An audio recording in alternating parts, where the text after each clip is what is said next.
Welcome to the Jaybe channel, the Jaybe show on Revolutionary Blackout Network. I am one of your hosts, James Fauntleroy. So good to see you all joining on this beautiful Sunday afternoon. Welcome all. Nice to have you. Just to let you guys know, the Jaybe show is every single Sunday at 1 p.m. Eastern Standard Time. You can also see me every Thursday here on RBN for the Savvy and Jaybe show, and you guys can see me on my personal channel on the Jaybe Font channel on Tuesdays at 3. So if you guys have not already, go ahead and please give a like to this video. This helps us to be able to reach more people as well. Hang on, something's not right. Why is this in blue? Did somebody change? What happened? Hang on, let me see something. That's not right. There we go. Back to the purple. Okay. We got to be like Prince up in here, you know. Purple James. Anyway, so if you guys have not already, go ahead and give a like to the stream as well. Also, if you guys have not already, you guys can actually join our Substack by going to revolutionaryblackout.substack.com. This gives you email notifications whenever we go live like we do right now. So thank you very much for that. And if you guys would like to get in touch with us, you guys can email us at revolutionaryblackout@outlook.com so that you guys can either submit any stories, any encouraging words, some ideas, things like that. So thank you very much for all of you for doing that as well. Now, while seeing all your beautiful faces and seeing all of you here is beautiful, I would love to say a blanket hello to all of you. As when I always have a guest, I want to be very respectful of their time. So we will be bringing him in immediately. But with that being said, what are we talking about today? Well, that's going to be an interesting topic to get into. We have 2 segments for this show today. Later in the show, we'll be talking about why poor people will die. As you can see behind me in my concerned face, we're going to be talking about LIHEAP, which is the Low-Income Home Energy Assistance Program. We'll be discussing what the Trump administration is doing with that. So that's going to be an interesting thing. This is absolutely having to deal with class. And this is a class war that is the Trump administration is waging against us working poor Americans. But first, we're going to be talking to Lex, and we're going to be talking about left focus purity or standards. I would love to introduce Comrade to the show, Lex. Lex, so good to see you. So good to have you finally on RBN. Thank you for inviting me, James. I appreciate you. Yeah, definitely. Before we get started, one of the things that I wanted to do was I wanted to play one of your TikTok videos that actually started this conversation, because there was really a bit of a back and forth between you and Hassan Piker. And I wanted to give people more of a background as to exactly what was said, so then they know exactly why we're talking about what we're talking about. So what I'm going to do is I'm going to share my screen really quick. And here we go. And then we'll talk about it on the other side. So make sure. Yep, it's showing. Okay. Make sure. I just talked about how there is no major left-wing media source online. There's no socialist platform. And people got at me about Hassan. But I'm sorry, if you're using your socialist platform to co-sign genocide apologists who not only denied the genocide in Palestine is happening, but endorse the perpetuators of it, you're a bad socialist. If you're using your platform to funnel support towards the Democratic Party rather than telling them to join their own socialist party, you're a bad socialist. If you're using your platform to co-sign someone who has constantly distanced themselves from Marxist theory and even suggested that it's an extremist understanding, you're a bad socialist. And I feel like it should go without saying, if you do any of these things, you're probably not a socialist at all. And if you're a fan who's got a problem with what I'm saying, you're definitely not a socialist either. Some of the key factors of socialist politics are recognizing a contradiction and critique. Hassan not pressing Bernie Sanders and AOC about their support of the Israeli occupation in any meaningful way is a normalization of that violence that we cannot afford as socialists. So one of the things that I wanted to ask you about is that there's been some pushback among the left, people have been saying, well, this is just purity. Some people may call it purity fetish. You're just looking for a perfect candidate. You're looking for a perfect movement. What would you say to people who are saying this is purity, or is it really just holding principles? I think people who are calling it purity politics or aligning it with that, I think they're really kind of, I stated that it was like, it's an anti-intellectual take. I feel like a lot of the stuff we have talked about online for like since 2016, since Trump got president, people's personal experience was enough to go, hey, these police brutality is real. We don't need statistics to back up this police brutality. But that's where you get into reactionary politics, like making police officers more black to hope that they aren't going to like do police brutality on black people. That doesn't address the actual problem of policing. When people are talking about purity politics, all I see is them equating systemic violence to individual actions or means of change. I just feel like it really is people who haven't really done the due diligence in understanding the system we live in, how capitalism operates, and how we must go about it. Because if you're talking purity politics and then telling me to vote for someone is committing genocide, this is happening, that they're giving money to police, that they're asking for hard lines on immigration, it's not really purity. You're not really you're not walking it like you talk it. Yeah. I mean, ultimately, as far as the purity aspect is concerned, from what I'm observing, is that maybe I'm wrong, but it feels like a walking away from accountability to what the standards are set on the left.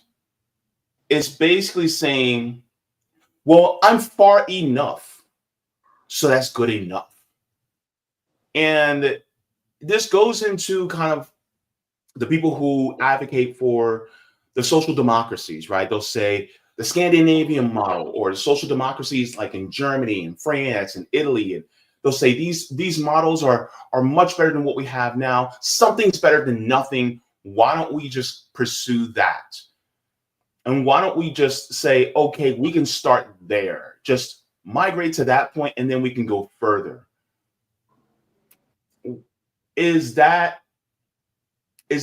foolhardy on their part for thinking that? Is it foolish to be able to assume that we can just start from there? Or is there some validity to what they're saying? I feel like when they talk about stuff like that, they don't realize it, especially because these people half the time aren't self-proclaimed socialists. They talk about socialism. They'll call themselves leftists before they call themselves socialists. And it's just, I feel like that is an admittance that they actually don't have an understanding of what socialism is. And with the Hassan thing, in his response to me, the first thing he brings up when he talks about socialism is healthcare. I want free fucking healthcare too.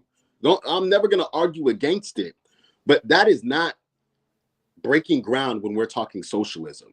They have healthcare in England. They have healthcare in all those Scandinavian countries. They also have imperialism and neo-colonialism in those countries as well. So it's just like, are you guys trying to stop the violence, or are you trying to become more comfortable? And I think they know what the answer is. And when you say accountability, unfortunately, there are people who don't want to take accountability for who they are as American citizens. And I hate the term privilege. I've said it a billion times. I feel like it kind of, in some discussions, in interpersonal discussions, is definitely, it's valid.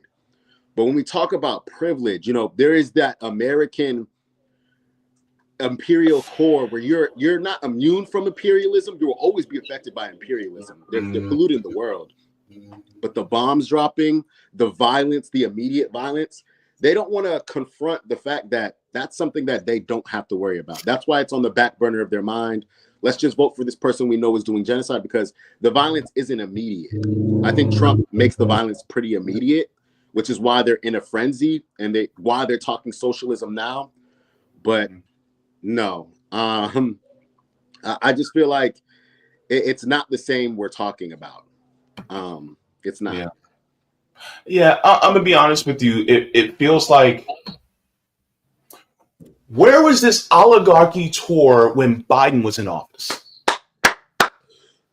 Thank you very much. Where was this talk of, and also Bernie's framing of the oligarchy? It's still not talking about the ruling class. You're not gonna sit up here and tell me that the Clintons aren't part of the oligarchy. Mm-hmm. You're not going to sit up here and tell me, you're not going to tell me that Biden's not part of the oligarchy. These people are filthy fucking rich. They're all taking money from the same corporations and lobbyists. How are they not all part of the same oligarchy? I mean, if we're gonna be real, right? Elon Musk and Peter Thiel are just as much oligarchs as George Soros. Thank you. And yet many Democrats take money from George Soros. Yep. So are you against oligarchy, or are you just trying to kind of both sides oligarchy and say, well, one oligarch is good and the other oligarch is bad? Right. One oligarchy is offering you healthcare, and this one's offering you no healthcare. Overall, we're still going to exploit you, but this oligarchy is offering you healthcare. And it's just like, you're making a great point, but I think the better point is, why are we even taking orders or falling in line for an oligarchy, period? I think that's where like the purity politics comes in. Purity politics, where there are some people who are like us who are not standing for any type of oligarchy. Like it can't stand, especially because that other oligarchy loves to expand. They love to expand and be inclusive with their exploitation. Mm-hmm. Yeah, absolutely. And there are, I actually watched the entire video of Hassan Piker interviewing Bernie Sanders and AOC. It was a softball interview. I will say I'm being kind by saying it's a softball interview, because I could say more. Especially giving them gifts in the beginning of the interview. Crazy work. That's nasty work. Yep. And then the video was less than 10 minutes. Mm-hmm. They start, and by the time we're about 2/3 of the way through, AOC's like, I gotta go on stage. Bye. And it's just him and Bernie. And he talks about Mahmoud Khalil, but he doesn't bring up the fact that there is capitulation to the genocide in Palestine by people like AOC and Bernie, or the equating of anti-Semitism with anti-Zionism that AOC also voted for. Yep. And so there seems to be and people, I want to make this statement, and I want people to realize what I'm saying and not come after me. Bernie Sanders is not anti-Zionist. He is a liberal Zionist. There we go. And here's the thing. There are a lot of liberal Zionists. They may not take AIPAC money, but they take J Street money. Mm. And a lot of people talk about AIPAC, but they don't want to talk about J Street. And J Street is just a liberal version. They just want to do ethnic cleansing more nicely. Mm. Right? And so this reminds me of, I hate to be very vulgar about this, But would you rather have a rapist that frowns or a rapist that smiles? Legitimately, and we know how the IDF is moving too. So that's not even, you're not being too vulgar. I'm not trying to be, you're not even being too vulgar. You know how the IDF is moving lately, how they're treating their hostages and the sexual violence that is coming upon them. Of course. There's no like slack to this. It's either you understand what the threat Zionism and Israel have, you understand that threat of violence, or you don't. There's no nice way to do violence. It's similar to what, like, about the making Black police officers the patrollers of Black neighborhoods. That's not stopping the violence. It's not stopping the violence. It's just putting a nice face on it. The liberal version of it. Yeah. And as far as purity goes, I think that there's also another side that also has to be addressed. Because when we talk about purity on the left, or purity, when we talk about standards on the left, the standards that are usually set out by principled people on the left, being socialists and communists, is it starts at anti-capitalist, anti-imperialist, right? And under those umbrellas are things like anti-bigotry, right? Right. Because a lot of times the bigotry is usually a tool of capitalism in order to keep the working class divided. Right. There absolutely is no room, and I'm going to say this 10 toes down, there's absolutely is no room for any person who's on the left or any organization that's on the left that adopts bigotry from another group in order to try to take them into the socialist project. Man. In order to spread socialism. If your way to spread socialism to other groups is by adopting the bigotry within that group, you're literally doing the counter-revolutionary work that COINTELPRO would gladly pay you for it. And so I think this is a point that has to be nailed down, is that if you are dividing the working class, including by dividing the working class by saying or acting against marginalized groups, especially those with immutable characteristics, you are being anti-revolutionary as well. Absolutely. Which means that you are completely throwing away your principles as a socialist and communist. And I think that's also another side that also has to be addressed as well. No, absolutely. I just agree. I can't even say much on it. It's just a contradiction. And you know, as communists, as socialists, we have to live with contradictions. There's plenty of contradictions that we have to live with as communists, especially in America. We're gonna have to confront a bunch more contradictions, but we have to stop where we can. Giving an interview to someone you know is doing genocide because they have more left-leaning politics, you're allowing the doorway, you're opening the doorway for much more than what you think. And with the Hassan interview, I don't even think he understands. Like you said, the CIA will pay you for that shit. They'll pay you to interview the most liberal, progressive politician you can to further, you know, the state's reach on who they're talking to, who they're entertaining. So there's no need to do this stuff for free. I don't even know if Hassan did it for free. I doubt it. But they will pay you for this. You don't have to co-opt. You don't have to co-opt the movement. You don't have to co-opt any of this stuff. Just do that. Just do that on the side. Because especially if you're not going to be open-minded to people calling out the contradiction. That's another thing. We're all human. We all make mistakes. We all do and say things that are in line with the capitalist society we're indoctrinated in. Take the L when you can. Take the L. Understand that sometimes you just mess up. I don't think Hassan did that. I don't think he accountability. It's like one of the biggest words on the internet. I don't think he took accountability for that. And I think trying to act like people are purists, ideological purists, because they don't want to align with people who are committing genocide. I think you're a little bit more far right than you would like to admit. I would agree. And this isn't necessarily, I don't want people to think that we're bashing him, but there is, socialists have to be, and communists have to be able to critique each other and let each other know, hey, you're missing the mark.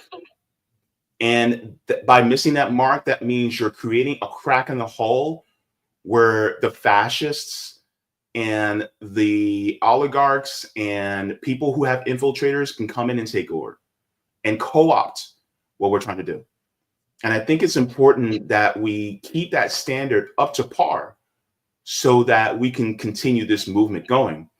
And in regards to what you said about Hassan Piker talking about healthcare, and you said about wanting to be comfortable. I have a video that I wasn't planning on playing this, but you brought this to my memory, and I want to play this because I think it is apropos. So hopefully, well, is it showing? Okay, good. Because I don't know, StreamYard has changed some things around. But let's take a listen, and we'll talk about it on either side. Niggas will say stupid shit like, I ain't oppressed. You know what Harriet Tubman said? She said, I would have freed so many more of my people only if they knew they were slaves. All niggas want is comfortable oppression. Niggas is okay with being oppressed as long as it's comfortable. Massa he slapped that nigga 10 times. He only slapped me 9. I'm all right with that. Massa, we pick cotton for just 23 hours a day. Now, he didn't make us pick it sun up to sun up again, 24 hours. Niggas just want comfortable oppression. And niggas, and the system understands that we'll feed these niggas hope. We'll feed them false hope. We'll give them 1 or 2 niggas to idolize, to put up on a pedestal, to chase. And it's achievable, but it's not achievable. The system isn't meant for everybody to win. Because if it was, everybody would be winning. See, niggas will say stupid shit like, I ain't oppressed. You know. So I want to get your thoughts about what was just said in regards to what he was talking about.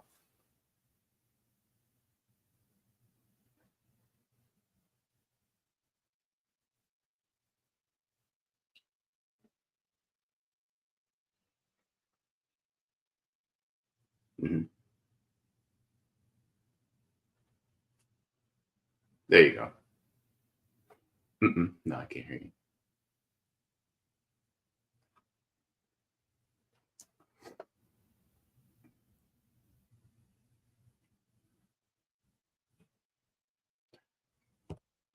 You can leave out and then come back in.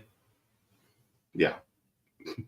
All right, he'll has slight technical difficulty regarding that, but he'll be right back in.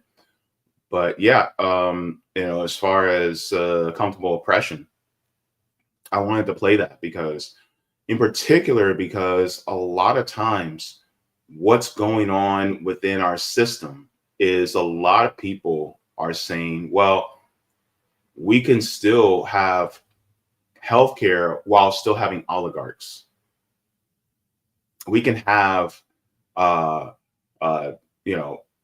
cost college, but while still having the Peter Thiels and the Elon Musks.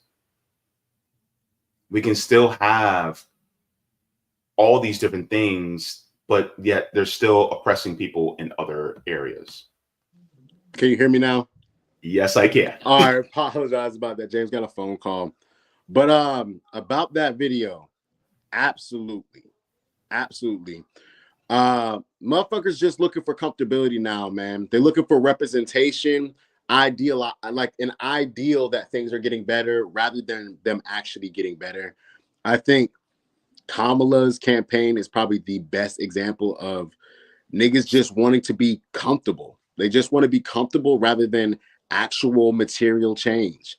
Kamala was not offering the Black community anything. Like at the very end, she started talking about giving, you know, loans to small Black businesses and things we know don't actually help the Black community in entirety. They may help a couple of Black individuals, a couple Black capitalists, but they don't benefit the community. She offered us nothing. We just came off multiple presidential runs, like the whole Black Lives Matter movement. There was nothing offered to remedy police brutality, nothing to offer to remedy poverty. But because she offered them a sense of comfortability that like, hey, there's a Black person running this, you know what I'm saying? This also won't interrupt my Netflix time. Yeah. They were okay with it. It's truly a shame. I think in order to mobilize our people though, we just got to stay on them. We just got to stay on them. We got to organize them. We got to point them out that, you know, as horrible as it sounds, but it's the reality of the system we live in. There's no capitalism without our exploitation. Yeah. There was no capitalism without our exploitation. So this idea that like better capitalism will lead for better things for Black people, it's a farce. It's a falsehood. Yeah, definitely. In fact, as many people know, yesterday on April 5th was a massive day for protests around the country.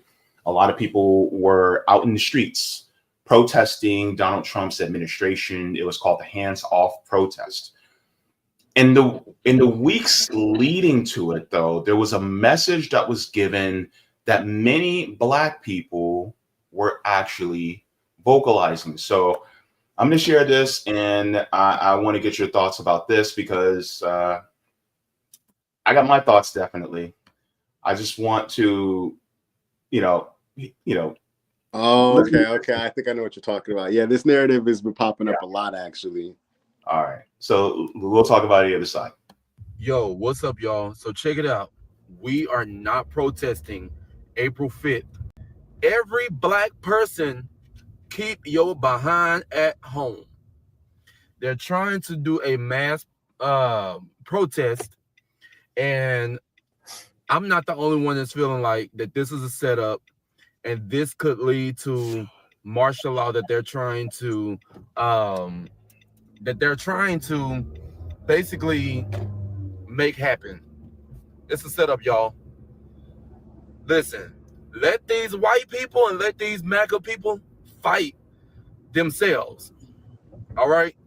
We ain't helping nobody out. Y'all ended up voting for this fool. And guess what? Now we're in this predicament, but they're trying to do a 2 million plus man protest march on April 5th. Nope, we ain't doing it. We're not doing it. So share this with everybody and let them know to stay at home April 5th. All right? Eat you some popcorn, watch a movie, go and hang out with your friends or whatever, but we ain't protesting. We ain't doing it. Nope, this is not our fight. And guess what? They should have listened, but they didn't. So now they're going to have to suffer. Stay at home. So what are your thoughts about this? I have my own. We'll get into that. Okay. And correct me if I'm wrong, but I don't know. It always seems whenever I see like a call to action, even if the call to action is stay home, if I don't see something else that tells people to do something else other than just not do anything, it's suspect to me. It's very suspect to me. Like I do understand the sentiment.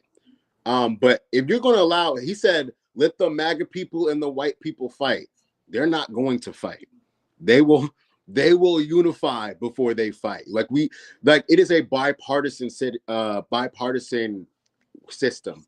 Like they will link and come to terms of agreement against us before they fight. We are literally watching that shit happen in our country.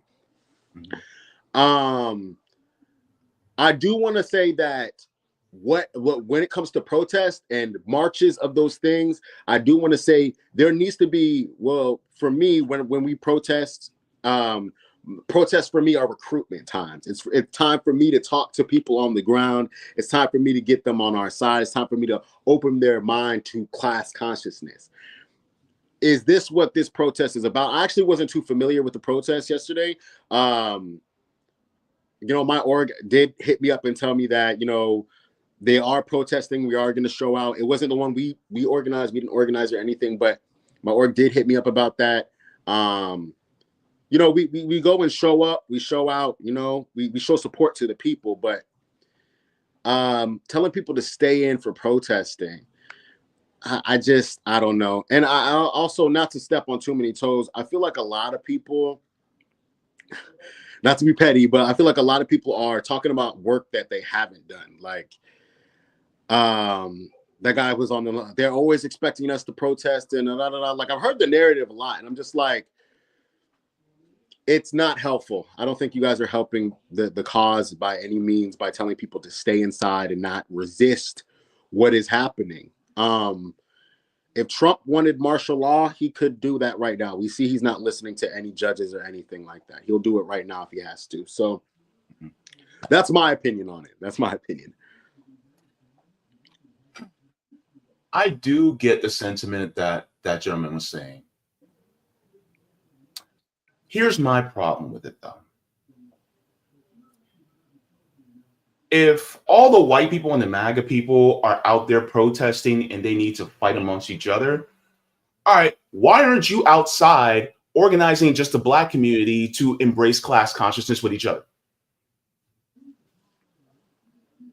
Because unfortunately, because of the system of white supremacy and capitalism, and yes, a lot of us black people have internalized white supremacy, and then we will place other black people's value higher than other black people just because of their tax bracket. Why aren't we trying to band together to make sure that we as a black community, especially black Americans, go, you know what? We need to have class consciousness among each other. And on top of it, let's start by getting rid of the bigotry that's even among our community. Right. Because there is a lot of ableism. I see a lot of black people using the R word again. There's a lot of homophobia and transphobia among the black community. And I didn't see niggas talking about shit about that. I see a lot of people, a lot of misogyny and misogynoir talking about, black women this, or then there's even misandry happening even sometimes among the black community. And so you have these wars within the black community. Hell, can we even get past colorism? Man, my thing is like, are we going to actually organize? Like, okay, you don't want to go out there? Fine. Do your own community then. Right. Right. You know what I'm saying? But the thing is, it's like, you know what's coming, but you're just going to sit there and watch a movie and eat some popcorn while the world burns? Aren't you going to start stocking up? Like, you don't have to care about what they're doing, but are you stocking up for your own house? If that's what you're all about, the black community, all right, fine, cool. Then start building your own bunkers, building your own house. I'm not talking about literally, but I'm talking about by organizing and building dual power. But it's like the dude from Grits and Eggs podcast said. He said niggas are scared. They are. They're scared. And that's okay. But the thing is not to let the fear overtake you so that you are, frozen into inaction. Right. And I think that's one of the biggest issues that we see. And a lot of times the people who are saying this are people who wanted Kamala to win. And I'm like, did you not see what she did to the black people in California when she was AG? Right. Do you honestly think that she would do something better for us? And whenever and it's almost always the Kamala people. That's definitely the people who are telling you, oh, we're not doing anything this time. It's up to y'all because I've done everything I could do. And what they've done is mail in their fucking ballots. It's nothing really. Like I'm talking about, like, they're not really in the streets for real. And not everybody needs to be fucking Malcolm X, but at the same time, why are you online like propagating to our people who don't have power, to sit there powerless even further? Like the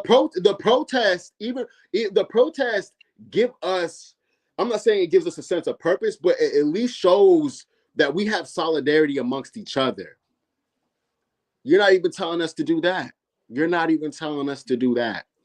If you're not telling us to get organized outside of this capitalist system, and you're just telling people to sit down and let the capitalist system get more and more rotten, you're setting people up to be killed. You're setting people up for failure.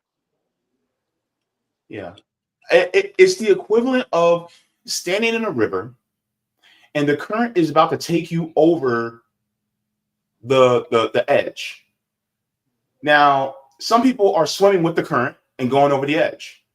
You're telling people just stand still and don't do nothing. But the current's still pulling you back anyway. Rather than fight against the current, you're standing still? Right. It's like dead fish go upstream. You gotta fight against the current. And the problem is that being Black in America in itself, we have to fight against that current. And that Absolutely. current is white supremacy, capitalism, imperialism, and all these other different things. But if we're not fighting against the current, well, our goose is cooked.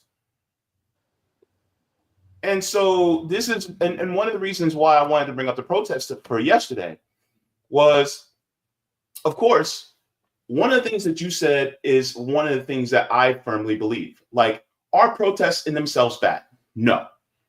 Mass mobilization could be a great tool to be able to get people's attention. And on top of that is a great recruitment tool to get people to build more class consciousness, which I agree with, right? The problem is that a lot of times the organizers for these mass protests that typically are on a more liberal democratic side, Right. the tool is really just to keep you going with the same people who put you in this spot in the first place. Absolutely. You know, and here's one of my points, and this is from my comrade Savvy Sav. She says they want to keep NATO. Does anyone else know that Gaza isn't on here? How do you protest against Trump and not mention Gaza? This is their look. It says hands off. That was one of the things. Okay. Yeah, it says hands off Medicare, Medicaid, Medicare, Social Security, our jobs, our wallets, our bodies, fair elections, personal data, public lands, veteran services, cancer research. NATO? Hold up. As far as I'm concerned, NATO is a terrorist organization, so I don't know why you guys want to have hands off NATO. Yeah, former Nazi-run organization, current Nazi-run, and that's weaseled in right in the middle, so that people barely notice. And it says consumer protections, which I agree with, clean air, clean energy, schools, libraries, free lunch, LGBTQ rights, immigrants, courts, and more. Right? And the question is, what is the more? That's my question. Number one. Number two, the fact that you guys actually put NATO in there makes me look at you with a side eye. But even still, as somebody that tries, I try to be as principled and being a communist as possible. I think that if you can recruit people to say, look, yes, the Trump regime is bad, but make no mistake, the Democrats actually set him up for success. Man. This is why we leave the duopoly and start organizing in their streets locally ourselves. That's a great recruitment tool to get people there, right? But for Black people to say, stay home, I'm like, yeah, you're doing the empire's job for them. That's what you're doing. It's like, okay, so you're not going to organize against these cop cities? Man, it's like we lost the plot for a second. We lost the plot, and it's sad. It's like you said it perfectly. It's internalized anti-Blackness. The critique that you saw from Black people on Joe Biden was loud. When everybody thought he was running for his second term, it was loud. The moment Kamala announced her sorry, I missed the word, her run, the moment she announced her campaign, the Black people who were super critical against Joe Biden somehow lost so much of the critique. Now, they still had, a lot of them still had some of their critique, but somehow they had lost a lot of their fire. And I just think it's a purposeful move by the ruling class. Like, they knew to disrupt. Like, these were the black people who were screaming the loudest about free Palestine, because from our understanding back then, we understood that our oppression was linked. This imperialism shit directly linked back to black oppression. Mm-hmm. And vice versa. It goes back and forth. They taking notes from each other. The Israelis is taking notes from the fucking Germans. The Germans is taking notes from us. And then it's circular. Like, it's a cycle. They lost all their revolutionary fire and instantly went back to, there's a right way to do it. What did Cory Booker said recently? Good trouble. Good trouble. The phrase good trouble truly, like, it's just respectability politics again. It's internalized anti-blackness once again. Yeah. And, you know, there's also internalized, well, not even internalized, it's really external from the way you look at it. There's anti-blackness both on the neoliberal side too, right? That a lot of people just don't notice unless you are queued up to what is going on. I also want to share this as well, because I think this is just as valid and important. Roger Meadows says, Savvy, we're not on there, must be part of the more. When it talks about Black Americans, they don't have hands off anything in regards to Black people, right? You know, which all these other things, except for NATO, are valid to have on there. But at the same time, it's like the one group of people that has been the marginalized group besides Native Americans is us. And we're not even on the list. We're not even the top people on the list. We're part of the and more. And so that's a whole nother thing, right? And when we talk about being Black in America, I'm talking about being Black as a class. Because a lot of times people will look at us and go, oh, that's identity politics. I'm like, no, it's not identity politics. It's also class analysis. Right. Knowing what our ancestors went through and knowing that we are constantly at a socioeconomic deficit because of the extraction of surplus labor from our lineage. And on top of it, not to mention the sharecropping, the Jim Crow, the mass incarceration, the redlining, the black codes, and on top of that, the medical experiments that happened, not just in Tuskegee, but also within the prison system, also the medical experiments that were done on Black women, the father of gynecology practicing without anesthesia on Black enslaved women, all these different things, we're talking about, hey, we need some compensation for that. Right. And people go, that's funny, get over it. But the minute somebody talks about the Holocaust, oh yeah, we can't forget that. We can't forget that. And it's like, wait a minute, you guys can talk about the class analysis and then also talk about which appropriately, oh yeah, we can't forget about that. But at the same time, it's like, you guys forget your class analysis. You guys forget the worker solidarity when it comes to, you know, Black liberation in the United States too. Absolutely. They completely forget that, like, it's not just a race for us. It's not just an ethnicity for us. It's not just a culture for us. Blackness sits at the crux of capital and identity. That's how it's always been. Like, we're not just dubbed Blackness because of our skin. It's further than just the visual and the aesthetic. It goes further than that. Yeah. Our culture is supposed to, like, not our culture, our being. We are looked at as profit. We are looked at as capital. There's never been a time under capitalism that we have not been capital. Not just means to capital. We are the capital. And literally. So if you are missing that from your analysis, you are failing. You are failing horribly. If you are not only missing that from your analysis and then putting on a poster NATO instead of Black issues, you're not just failing, you're doing the work of the feds. Like, it's Fed work. Well, let me ask you about this, because what do you say to those who are socialists and communists who say that we shouldn't pay any attention or give any credence to intersectionality? I feel like, class reductionist. It's really, especially, I feel like because they have this history coming from China, Learning Chinese history is important. Learning Russian history, learning all the Soviet history about what happened in there. But we are not them. We have to understand that, as ironic as it sounds, we are a melting pot. America allows, and this is where the freedoms come in for America, and why we have to be dialectical in our understanding when we approach our problems with socialist solutions. We are a country filled with identity. We have women, we have queer people, we have Black people, we have disabled people, we have people who are on the spectrum. And in America, these things are encouraged, actually. They are encouraged to be an individual, because that is part of the American freedoms.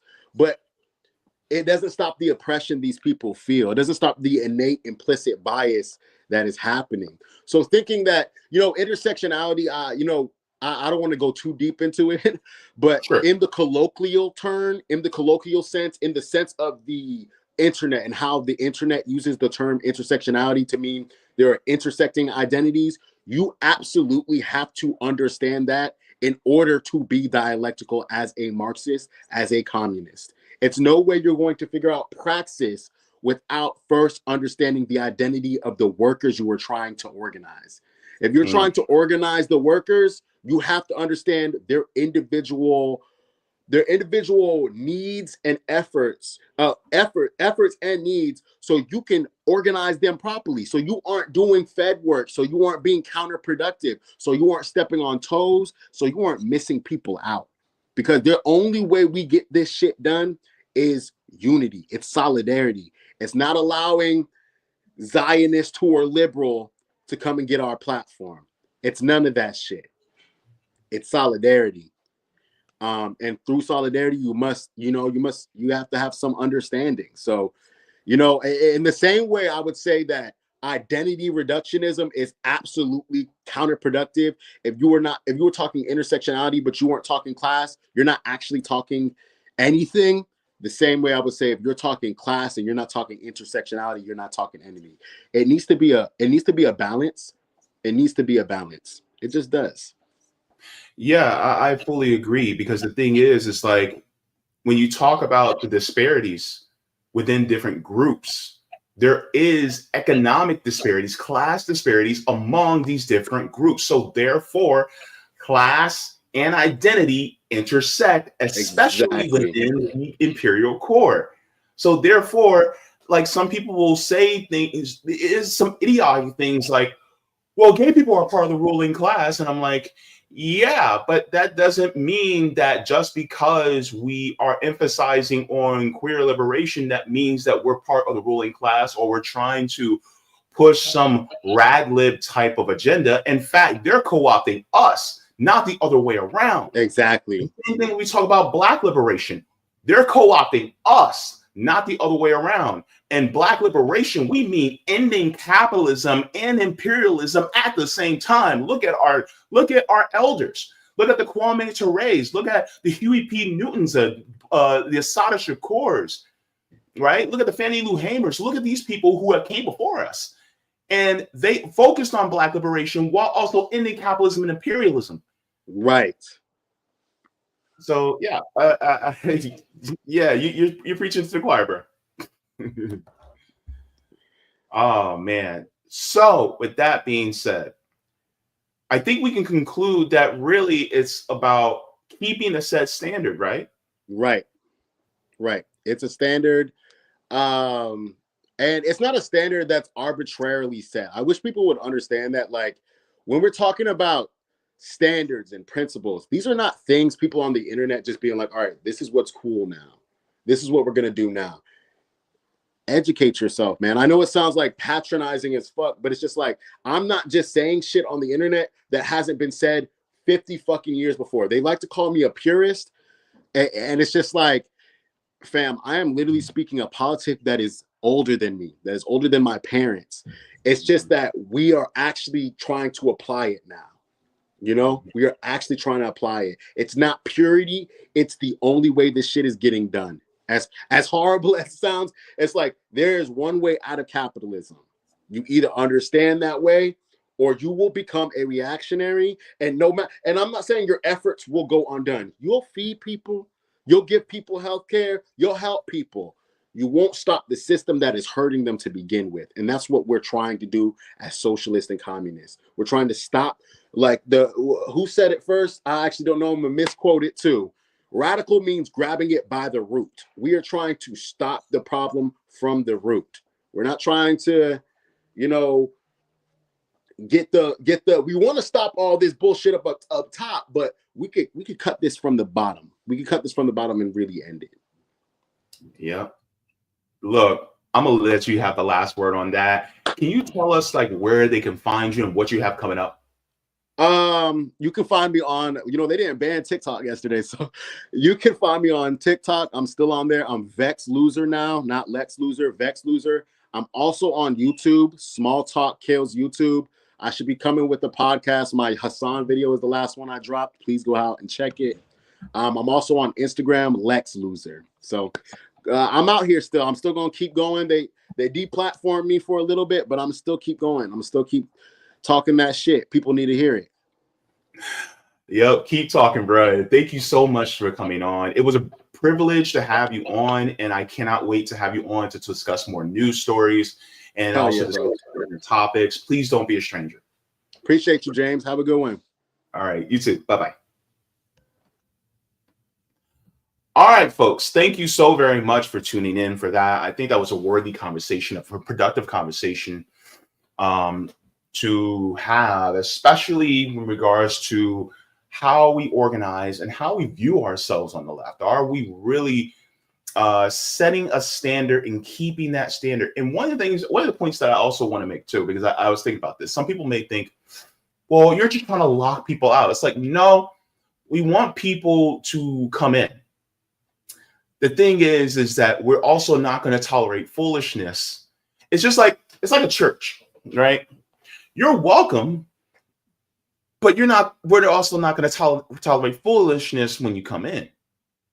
So if there's any type of reductionism as far as class, basically saying, oh, well, you know, all we got to do is focus on identity. It's like, nah, you need to focus on class.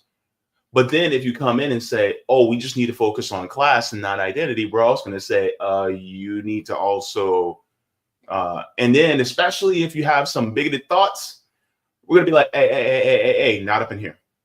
Not here. And so the thing is like the left is really,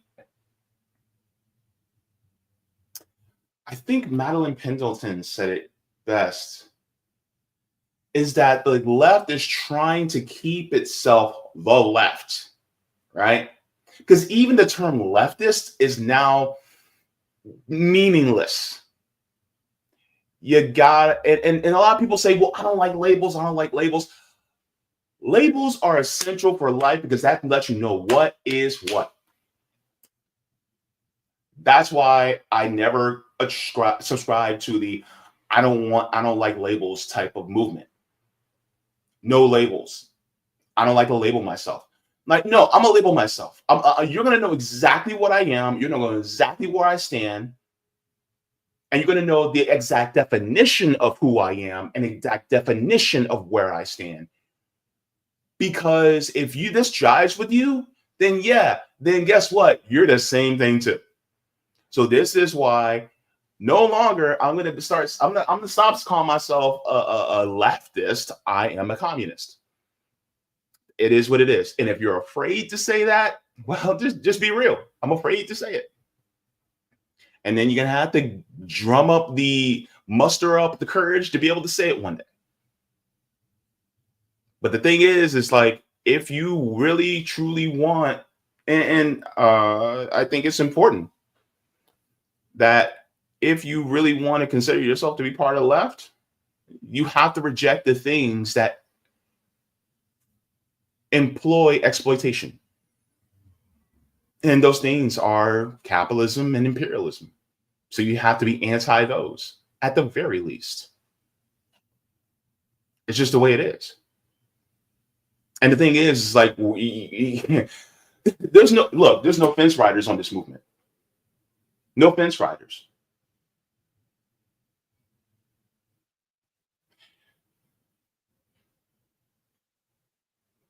If you don't gatekeep the left, then guess what's going to happen? Co-option happens.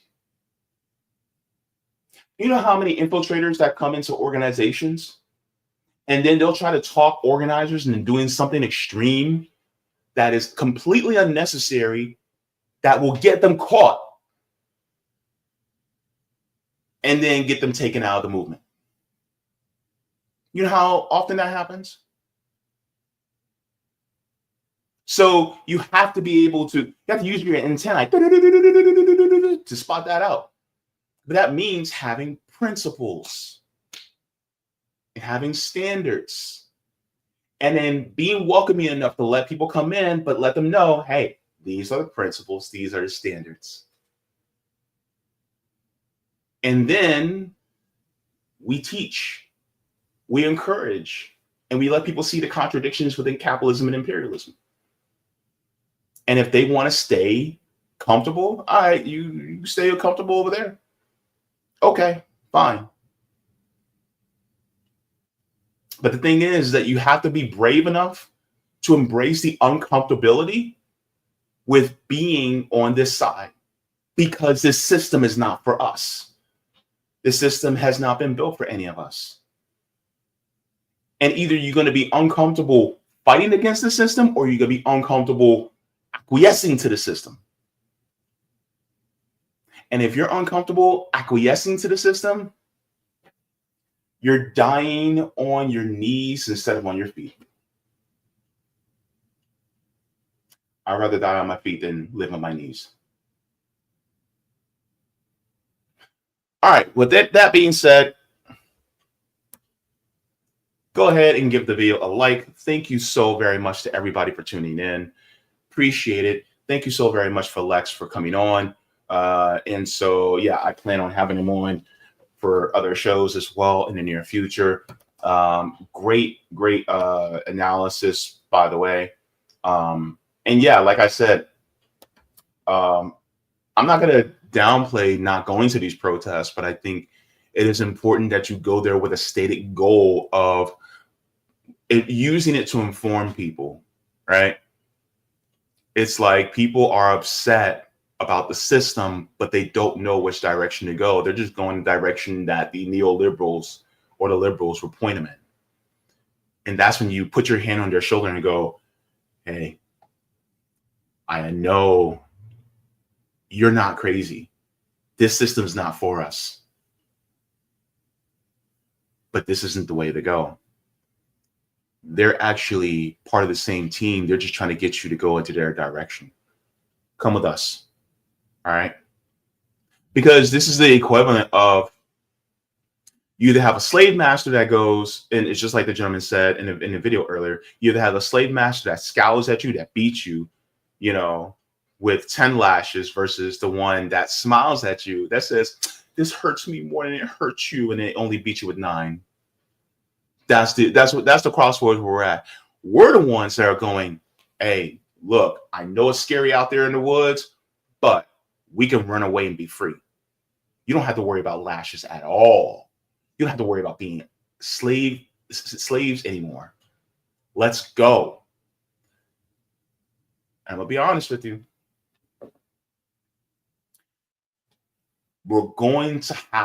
It's going to get to a point where we're going to have to let some people just stay on the plantation because they're not going to listen. But for the ones who do want to get to freedom, come on, let's go. And so that's one of the points of actually going to these protests. If you can, recruit. Don't go there with the stated goal of supporting everything that the protest stands for, but go with the goal of recruiting and letting people know, you're right, the system is not working towards us, and going along with this project that we know that is what the United States is trying to do, it's not right for us. So that being said, what I'm going to do really quick first is I'm going to give a shout out to the patrons, then we'll go into the chat and we'll talk. All right. So shout out to the patrons all on Patreon. Without you guys, we would not be able to do this work. One of the things that I think is made abundantly clear here on RBN is that we are strictly about doing the business of building dual power, mutual aid, and organizing. And we also deliver the news. So with that, we deliver the news to be able to inform people so that you know what's going on, why the system is the way it is. You know the car moves forward, but we want you to know how the drivetrain works. We want you to know how the fuel injection system works. We want to let you know how the cylinder system works, how that engine block, the electrical systems, the transmission. We want you to know all the nuts and bolts of how it operates so that when it comes to stopping this vehicle from moving, you guys know which pin to pull. So thank you very much to everybody who is constantly, supporting us, even if it's not here on Patreon, if it's just sharing, liking, subscribing. Thank you so very much to all of you. Without you guys, we would not be able to do this work. You guys make this happen. And for us at RBN, I will say this with confidence. It is about the mission.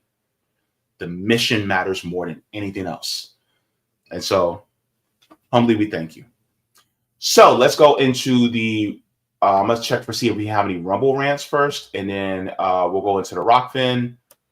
And then after Rockfin, then we'll go into the YouTube chat. All right, so let me check on the Rockfin side. Looks like we're good on the Rockfin side. Let's go into the YouTube chat. All right. First, I'm going to start off with the super chat. Thank you to Chima, says the Black influencers who call for us to stay home are the same ones who promote xenophobia against Palestinians and even Black foreigners. Here's my thing.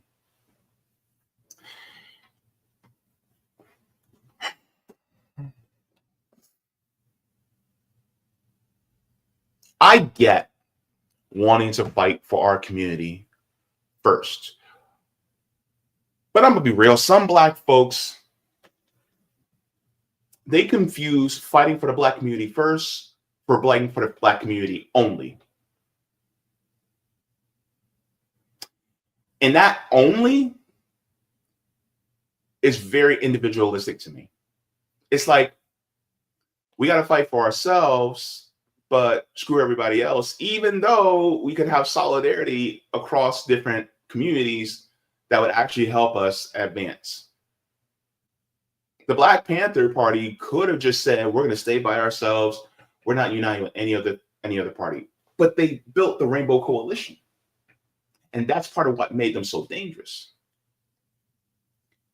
And then a lot of times, the Black people who say, oh, we just need to be by ourselves, and sometimes they will be more xenophobic and things like that. A lot of them still want to stay within the capitalist system. Right? They'll keep the capitalist system, which means the exploitation, just as long as they get reparations with it. I say no. I want the cake and the cherry on top. So I want to end the capitalist system and get us reparations for freedom.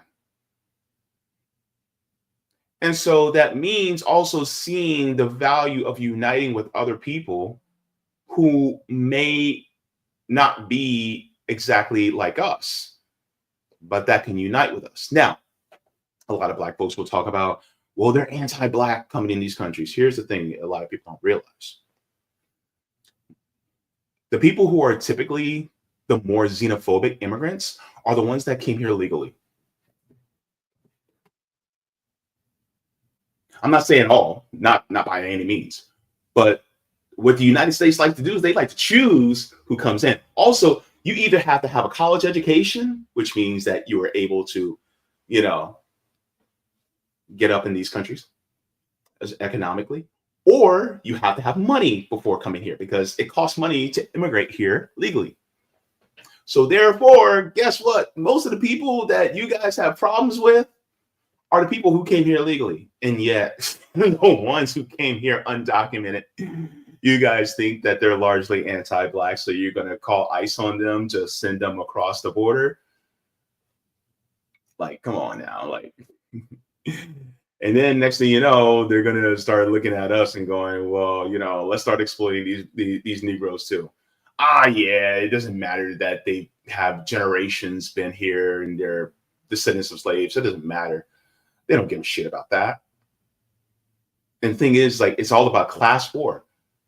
Now, of course, we got to fight for our liberation and for what we need. Absolutely.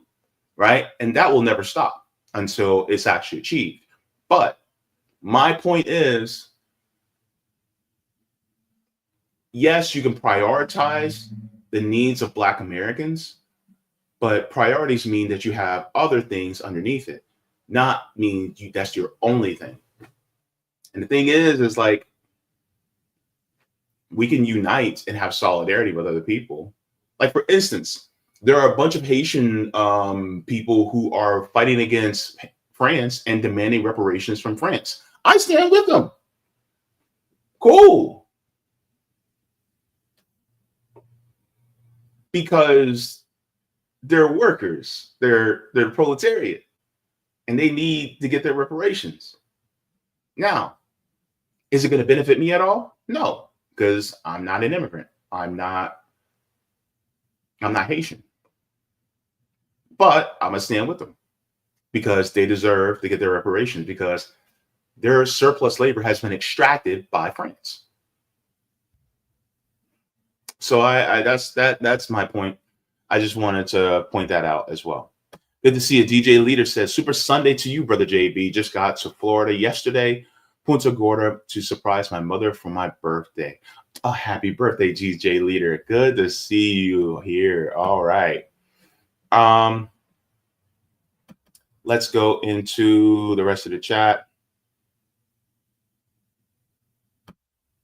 Bob Nunneman says, hands off the system that has disempowered the working class, regardless of race. Let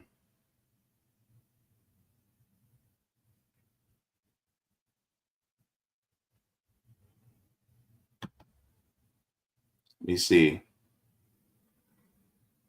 Peace Dove says, James, please read revoke states' oaths to Israel. Till this is revoked by Congress, nothing will change. Stop the Zionists. I'm gonna be honest with you, Peace Dove.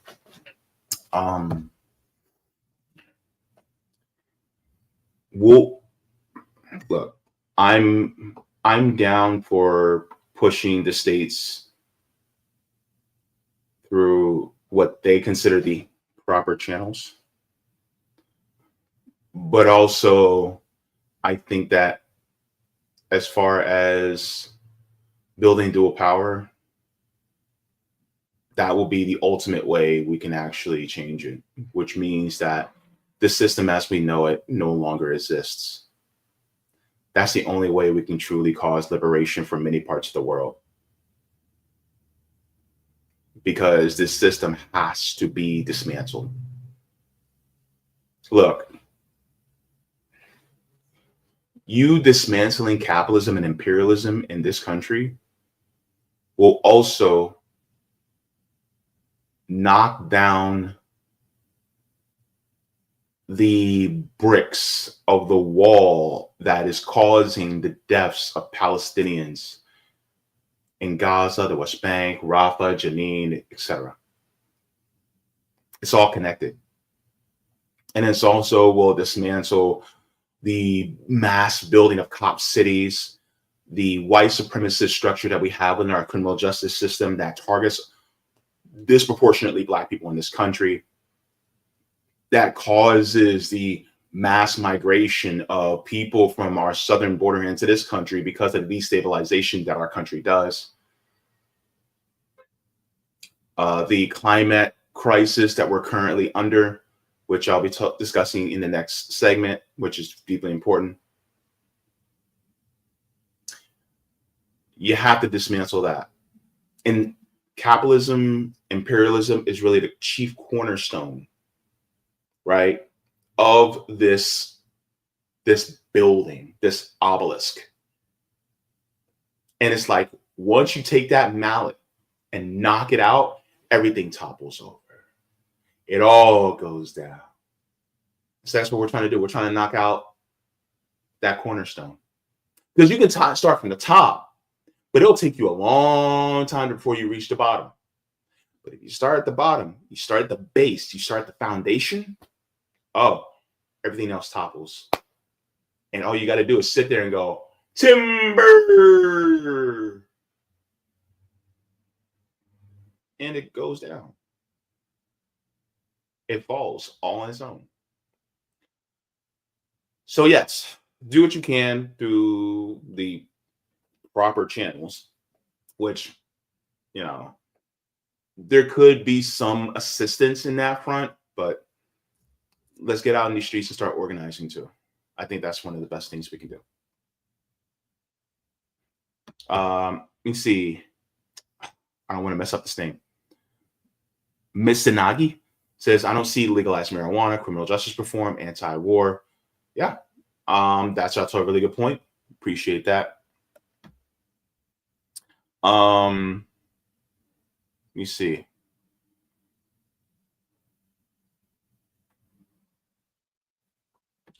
Natalie says, I did see Palestine mentioned at the protest status coup cover, but what really struck me was how people really couldn't articulate why they were protesting. Natalie, thank you. The thing is like, why are you protesting? Why are you out in these streets just to oppose Trump? What particular policies are you going up against?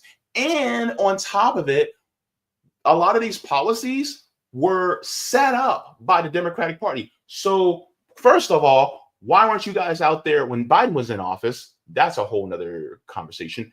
Number two, are you guys going to hold the Democratic Party accountable? Because I saw Nancy Pelosi speaking at one of the rallies in DC.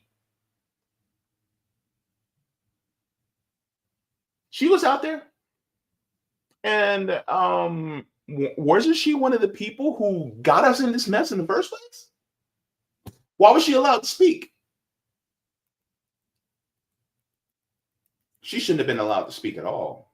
In fact, she should have got booed off the stage. In fact, she should have been denied entry to the stage.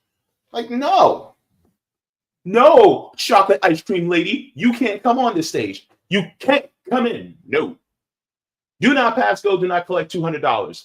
Go get the $200 from IPAC that you love so much. Go get them $200 from the from those stocks that you have from the insider trading. Go get them $200 from them. You ain't getting it from us. My goodness. Lee says, I like to prioritize the legislative policy objective that we're unifying to achieve. What are the objectives of the protest, third-party policy prescriptions? Here's the thing.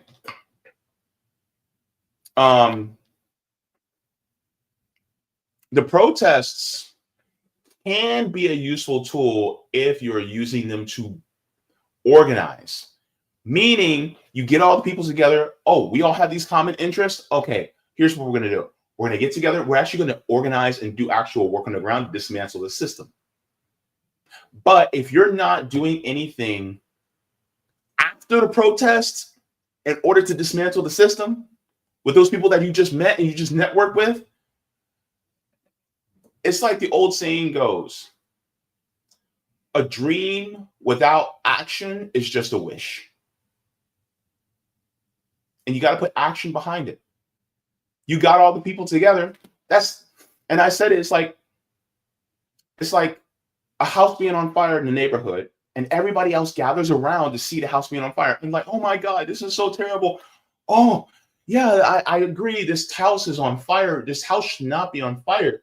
But my question is, who's organizing to get the water? Who's organizing to grab the water hoses to put the fire out? Who's organizing to try to see who can run in and get somebody's kid or somebody's grandma or the cat or the dog out? Why aren't you guys actually putting in the action? It's like you guys are all gathered around the house, but are you actually organizing to put the fire out? That's the point, right? And with a lot of the protests that are planned by liberal organizations, I really don't see that, right? It's really just, let's just march. Let's just march. And let's just be loud and let people know why we're out here. The oligarchs know why you're out there. They just don't care. They know you're going to march. They don't care. And then you're going to vote for the same people that they pay and that they fund. And who said it best? Butch Ware said, "Who funds you runs you." Yeah. And then third-party policy prescriptions. Third parties are great for being able to direct attention to policies that we could have as a working class, but ultimately it has to be done through organizing on the ground and organizing to build dual power. You know, because to be honest with you, that the system is going to stand against independents and third parties every way it can. So you got to go beyond that.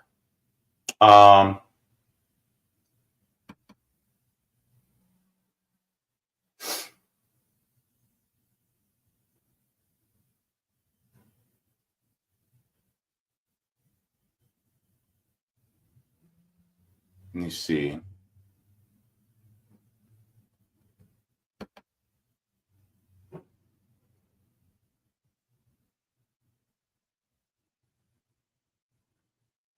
Savita says working class movement would not be successful without black folks as comrades.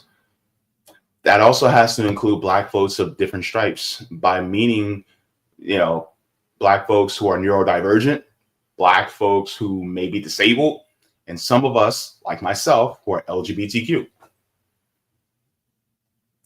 If you're going to include black folks, you have to include us all. We're all working class. We're all part of the proletariat, you know. Some people want to cherry pick. Let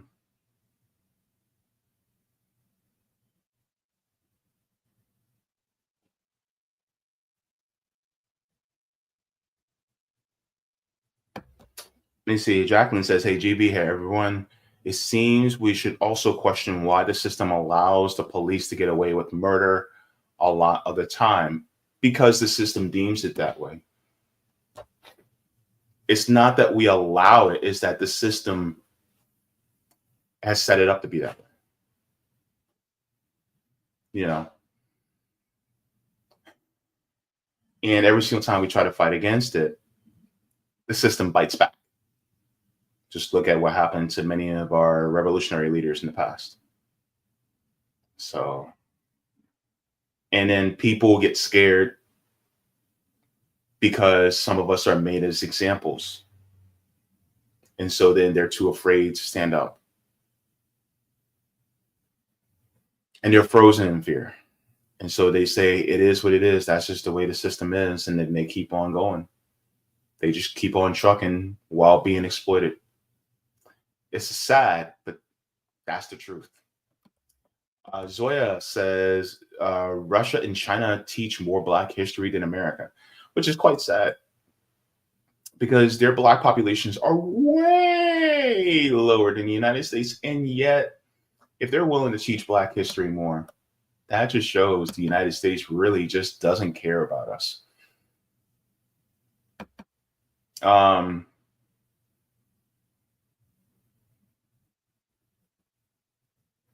Yeah, and this is also true. The oppression is real. Black people are at the bottom of every statistic except Indigenous people.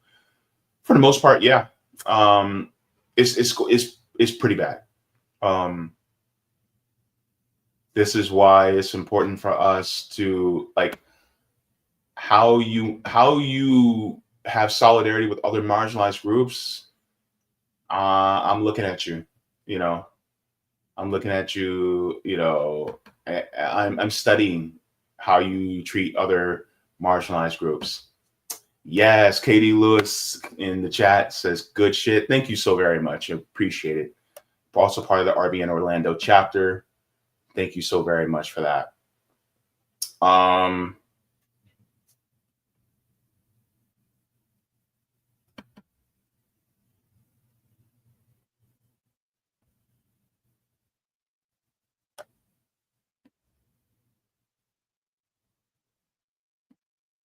Let me see.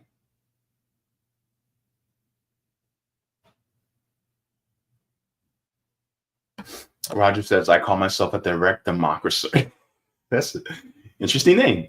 The direct democracy and governance via citizen ballot initiatives, direct democracy and over the economy via worker co-ops, and direct democracy in communities via mutual aid, all financed with public banks, which really definitely addresses the class issue. And I think, yeah, I agree with that, Roger.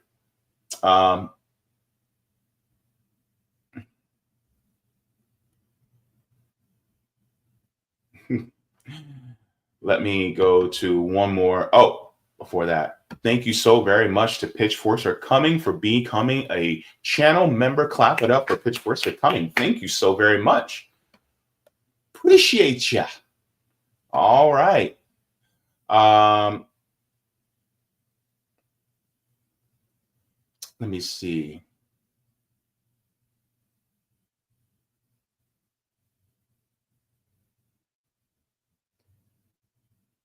Trying to find somebody who Amy says a Pelosi fan at a protest is either nice rich person themselves or just someone who thinks Trump and Elon are more rich people as a whole look too icky.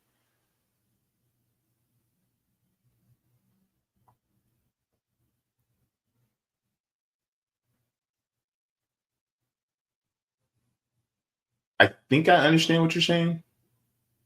It's just the structure of the way the sentences are put together. But I think I understand what you're saying. But yeah, there's a lot of contradictions, especially in these protests, especially. All right, so time to move on. Let's get into the next subject. Hang on. You know what? I'm not even going to give that chat any air. Let's continue on. So let's get into the rest of the chat. I'm sorry, not the rest of the chat, but let's get into the next subject that I want to talk about. This is going to be, oh, hang on. Before I do that, I knew I was going to check Rockman for a second. And then we'll read this and then we'll move on. Okay. Good thing I checked. Let me share the chat on Rockman. All right. So, and then we'll move on. It says, thank you for this, Roger. He says, imagine going to school every day, getting bullied. No one witnesses it or comes to help you. Then on the last day of school, you say, the hell with this, I'm fighting back. And then when you get the upper hand and start whooping on him, all of a sudden people come to his aid saying you're the bully. And this saying, wait a minute, where were you during the school year when he was bullying me? When they were just reacting to what's being heaped upon them. That is what American freedmen are doing, reacting to the negativity past 30 years. We would embrace, they would delineate from us and reject. So a lot of people from our community said, okay, then we'll just delineate too and guard our own door. They mistake that as xenophobia. I don't think this is grand plan of all of us coming together will be a reality. The simple fact of the matter is people choose their own door to guard the castle and protect from the outside invaders. I see it as if we come together to guard one door, we leave all other doors open. Everyone else stands on business for whatever their cause is, and we're expected to help them. But when it comes to helping us, they're not there. This is why freedmen are not getting involved in these movements, or community is focusing on starting our own door. I see nothing wrong with that. However, organizing your community, if you're going to stay home, guarding, not starting.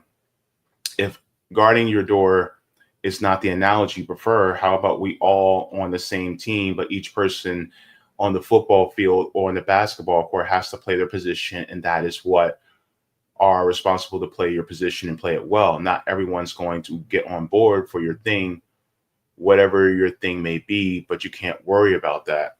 Here's the thing though, and this might be a disagreement between myself and Roger, but we gotta stop with the blanketing or generalizing of all people who are not American freedmen as, well, we saw this group of people being anti-Black in these anecdotal circumstances and then saying, well, you know, screw the rest of them. Like, we don't like when people paint us with a broad brush. And so why are we doing the same thing to others? And at the same time, solidarity should solidarity with other people come with conditions when it comes to fighting for what's right. You know what I mean? Like, I feel like that's a slippery slope into isolationism among the Black community, of saying, we just got to care about us, screw everybody else. And that's what it feels like, right? It feels like we're locking the door. And it's like, okay,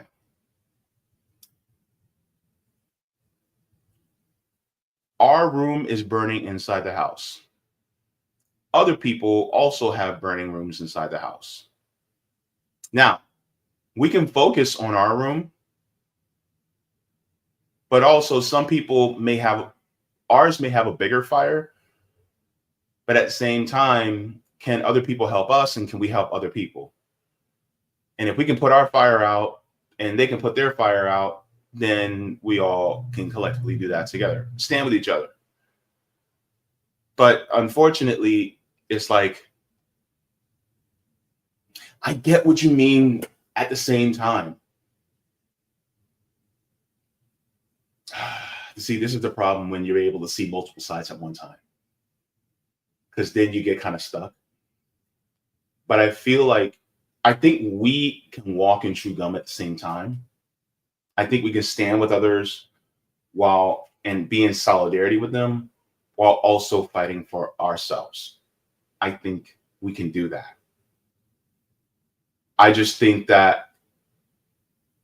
it's unwise for us to completely lock out other groups.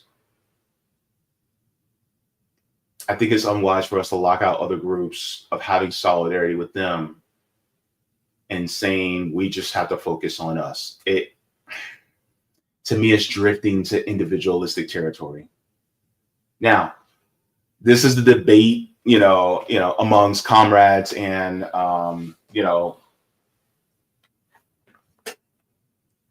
it's a toughie, but at the same time, I think we're all working towards the same goal. It's just we're coming at it from different angles.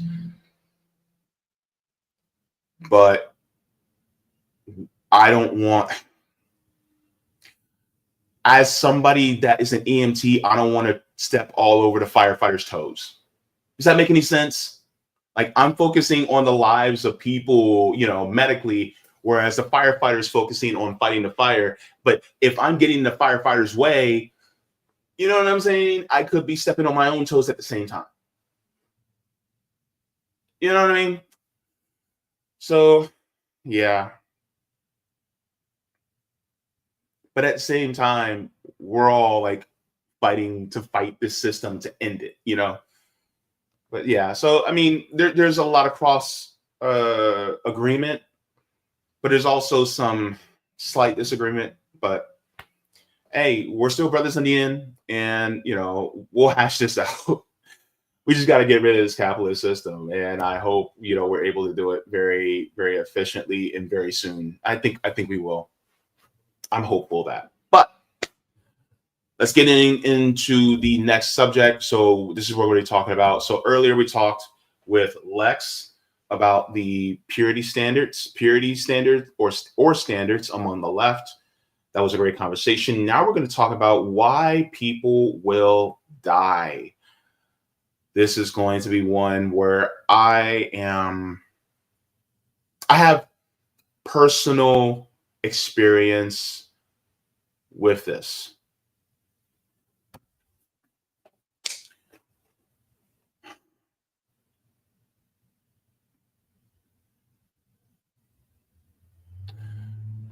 It goes without saying that regimes like the Trump administration are evil. That can be for certain. And by the way, anybody who said that Trump was anti-war, or anybody that said anything about Trump being a lesser evil, look, both Kamala and Donald were just equally as evil, except for one smiled at you and one scowled. So anybody who tried to equate one above the other on either side, they're fooling you, baby. They're fooling you. But there's a system, there's an apparatus that has been within the United States to help low-income people be able to have their energy either during the summer months when it's very hot or during the winter months when it's very cold, so that they don't lose that heating and cooling of their homes, so that they don't die. It's called LIHEAP, Low Income Housing Energy Assistance Program. I have used LIHEAP before. What you do is you typically go to like a community center, and what they do is that they need to see how much you make. They need to see your finances. And the unfortunate part about LIHEAP is you can only use it twice a year. It might depend on people of certain income levels. Even though we're within a hair's breadth of poverty line, just because we're not that 1 centimeter below, then we only qualify for being able to do it twice a year. So wintertime, summertime. But we used it in this household before. And then also they need to know that, will you be able to pay your bill next month? Like, are you going to end up in the same situation? Which a lot of times, because economically we don't, because economically we're not paid enough, we're exploited, then of course we're going to go through this next month because we're struggling. But it's like, it treats it as if, oh, we can only do this twice a year, which tells me that programs like LIHEAP actually are deeply underfunded, because they should be able to help people more often, or just change the entire system so that people are less exploited.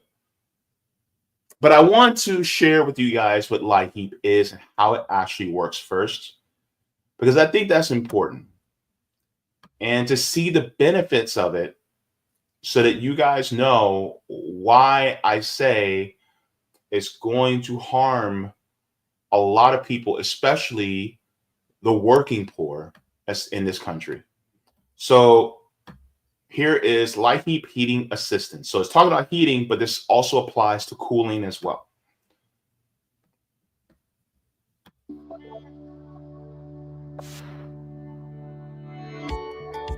Winter can mean dangerously cold temperatures for many people.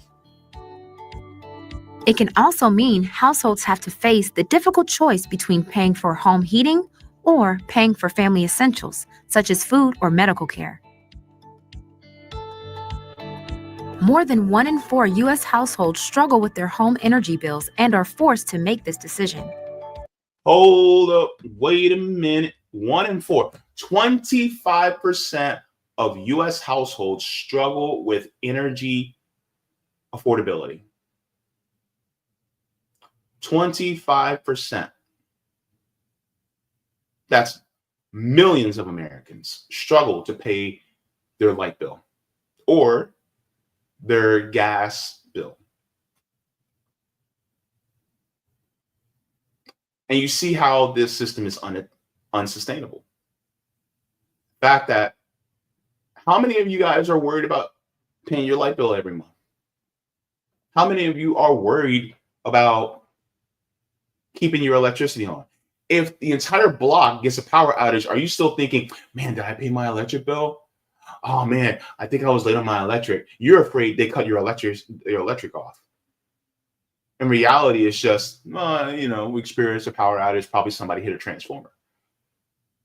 But no, you're worried about, wait, did they cut my electricity off? You're about to have a heart attack. Man. Anyway, let's continue.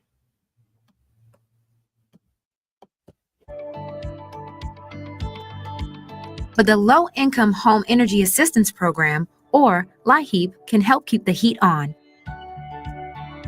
For over 40 years, LIHEAP has helped low-income households, including those who have recently come into financial hardship, with their home energy bills to maintain safe and healthy indoor temperatures.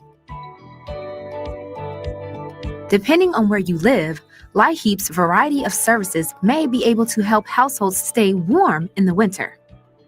In addition to helping with electric, natural gas, oil, propane, or other heating bills, LIHEAP can also be used to restore or prevent heating disconnection, repair or replace heating units, weatherize homes, and teach families how to reduce heating costs.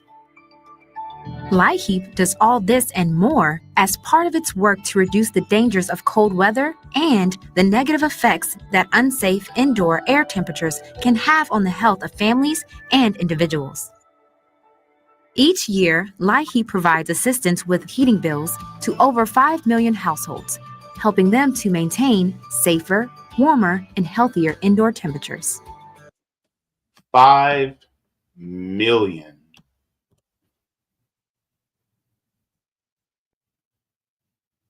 $5 million. Whew. Wow. That's a lot of people that need help. If you or someone you know is looking for help with energy bills, please visit energyhelp.us or call 1-866-674-6327. All right, so let me just check. When was this video put out? They said this is 2 years ago. They're talking about 5 million households. It's actually more than that now, right? And so the reason why I wanted to bring that up is because under Donald Trump's administration, under the direction of Robert F. Kennedy Jr., LIHEAP is being defunded. The same gentleman that talks about he wants to make America healthy again is leading the department that's cutting away energy assistance from low-income families. Let's share, because this really just shows me who RFK Jr. really is. And I also have another something I want to share with you guys as well. So here we go.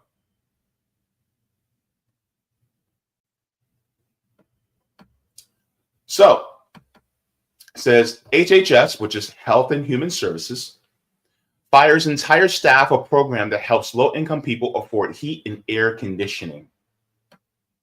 So let's continue on this.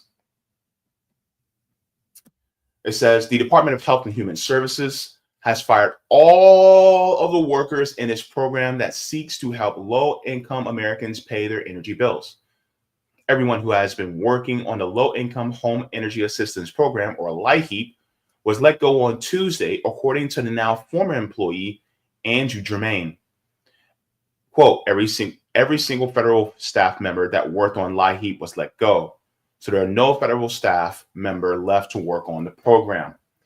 He said that prior to both probationary cuts and the latest round of firings, there had been around 15 people working on LIHEAP. The program doles out funds to states, which in turn use the money to help people pay to heat and cool their homes to prevent utilities from shutting off the air and heat. According to Jermaine, all of the staff who worked on social service block grants, which help states and territories pay for social services that protect people, including children, from neglect and abuse, were also let go. The firings come as HHS fired thousands of people as part of Trump administration's efforts to cut staffing for federal agencies. A press release from the agency said that HHS was letting go of 10,000 people on top of another 10,000 staffers who were lost to prior efforts to reduce jobs. Robert F. Kennedy says, we are just reducing bureaucratic sprawl. We are realigning the organization with its core mission and our new priorities and reversing the chronic disease epidemic. This department will do more, a lot more, at a lower cost to the taxpayer. Jermaine said that the currently appropriated funds, 90%, had already left the agency, but the remaining 10%, about $400 million, had yet to be allocated. So with no staff there to run the formula, no staff there to administer the award, I don't know how that money will go out. LIHEAP supporters raised concerns about the potential holdup of funding that Congress allocated to assist low-income Americans, especially with summer heat approaching. Just to let you guys know, I live in Florida. So it is April now. What's the temperature outside? Hang on. What's the temperature outside right now? It is 86 degrees. Okay. That is springtime in Florida, mid 80s. You know what summertime in Florida is? You're looking at mid 90s to 100 degrees with humidity. I'm going to give you guys a bit of an example of how dangerous this heat is. Years ago, my brother and sister-in-law were living in a condo, renting. And apparently someone from the neighborhood, people get desperate. So somebody went into their air conditioning unit outside and stole the copper out of their air conditioning unit. Okay. So their air conditioning unit stopped working. So they had no air. Not their fault. Somebody came, stole it. They're renters. It's not, of course, contingencies like that should be in place for the landlord. The landlord didn't want to replace the air conditioning unit. I lost my shit when I walked into that building, in that house, and it was sweltering. At the time, they had a 4-year-old, a 3-year-old, and a 1-year-old. So my 4-year-old niece, my 3-year-old nephew, and my 1-year-old niece were all in the sweltering heat along with their parents because they had no place to go.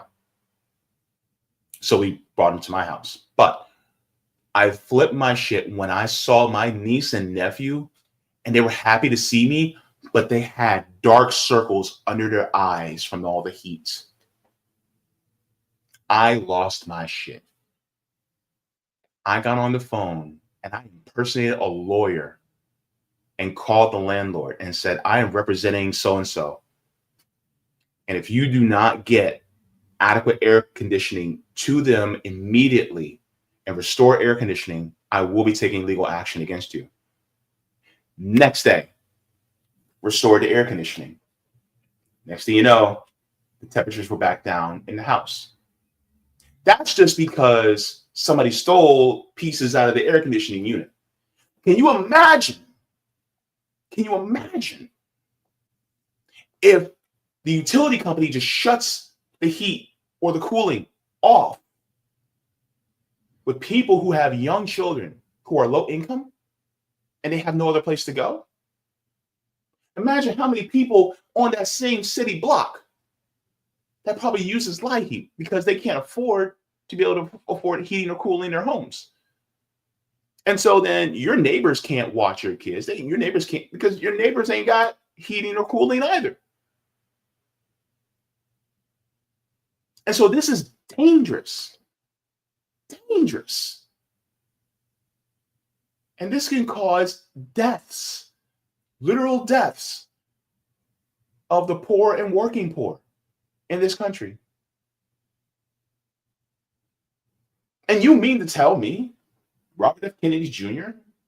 is saying, "Oh, we're doing this to cut taxes for working people"? So you're going to sabotage the poorest Americans to cut taxes instead of actually raising taxes on the richest among you? You could do that. You could raise taxes on Nicole Shanahan, you know. She got it. But, oh, I'm sorry, that's a little too far, right?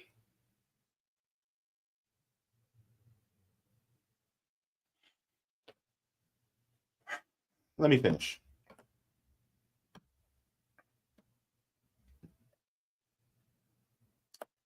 LIHEAP supporters raised concern about the potential holdup of funding that Congress allocated to assist low-income Americans, especially with summer heat approaching.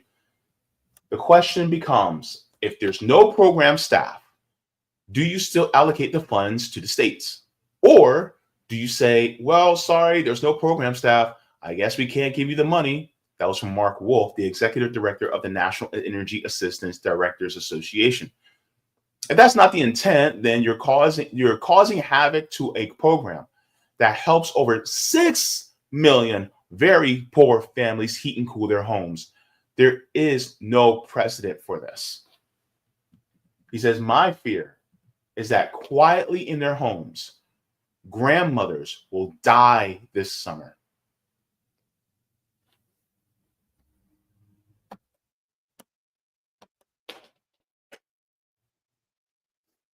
This is not hyperbole at all. Not at all. In fact, let me just share this as well. Because there are health issues associated with power outages or not having electricity in your health.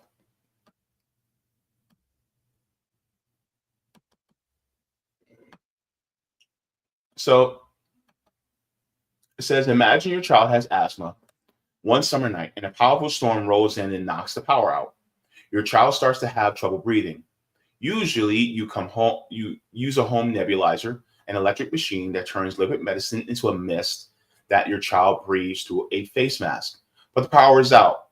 Without the nebulizer, your child's breathing gets worse and you wonder, is it time to go to the hospital again? This scenario or something like it is a reality for many New Yorkers. So this is out in New York. Asthma and many other medical conditions are treated at home with electrical medical equipment. Citywide, 7.6% of households include someone who uses electrical medical equipment, with some neighborhoods as nearly 17%.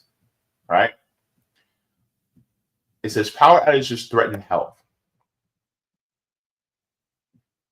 It says on Thursday, August 14, 2003, a widespread power outage stretched from NYC to Ontario, Canada, affecting 55 million people. Many areas, including here in New York City, were without power for days.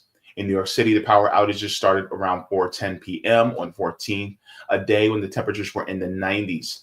While the power was restored in some neighborhoods by early morning to 15th, full power for the city did not return until that evening.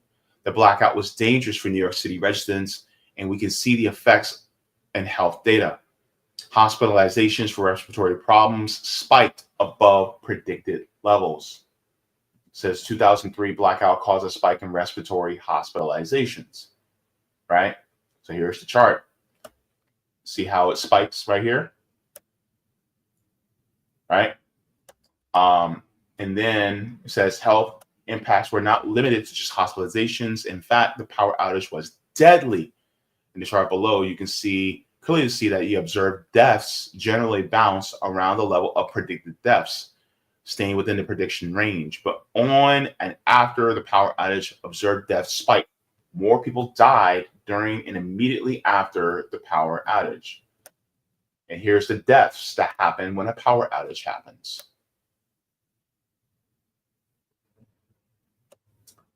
Right? It says deaths could have been caused by many dangers of power outages.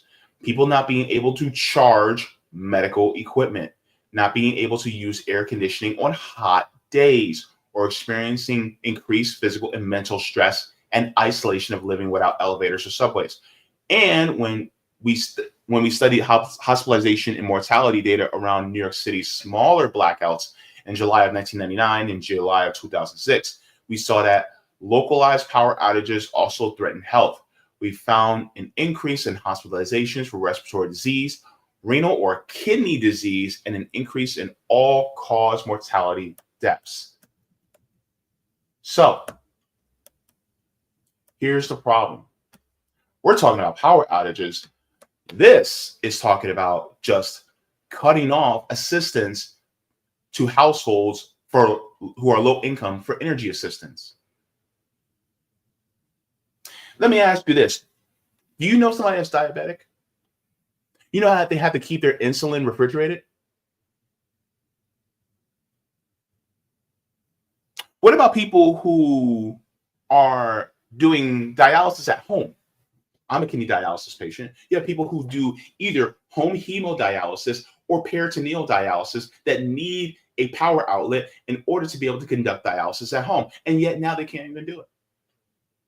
What about the people who have machines like nebulizers or oxygen tanks that need power? Right? What about the people who are immobile that use power chairs? The disabled that use power chairs? What about them? See, this is the point, right? This is going to affect people who are low income, and a lot of low income people are also what? Disabled. So this is not just a war on people who are lower income, but it's also a war on those of us that are disabled too. And then on top of it, somebody like me, because of those certain conditions that I've had to go through at my recent hospitalization, I can't sweat, because if I do, I'm guaranteed to get a infection. Right? Because I got a perm calf here. If power goes out and if it gets hot in here, guess what? I'm sweating. If I sweat and then I get bacteria in this line, guess what? Back in the hospital with an infection. So therefore, guess what? I'm screwed. People won't be able to actually cook. People won't be able to actually cool and keep their food from spoiling. All these different things, right? All these things for people who are low income. And you mean to tell me that you're going to sit by and stand by and be okay with this? Robert Kennedy Jr., you're just going to stand by and allow your department, you're going to let your department do this? Are you going to stand by and spearhead your department doing this? Do you actually care about the American people? Or were you just trying to get a position in government? Who are you?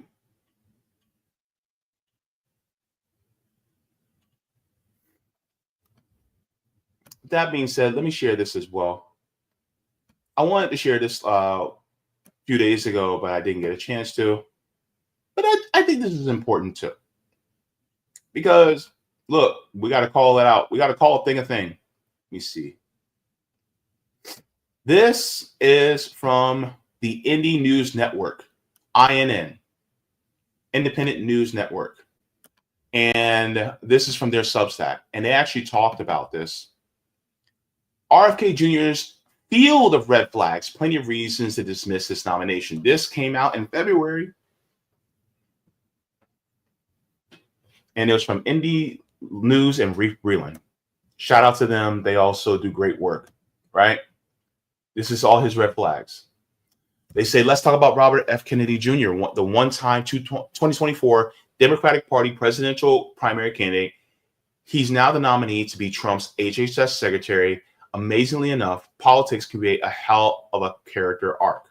Looking at the past 2 years for Bobby, it plays out in one fantastic story.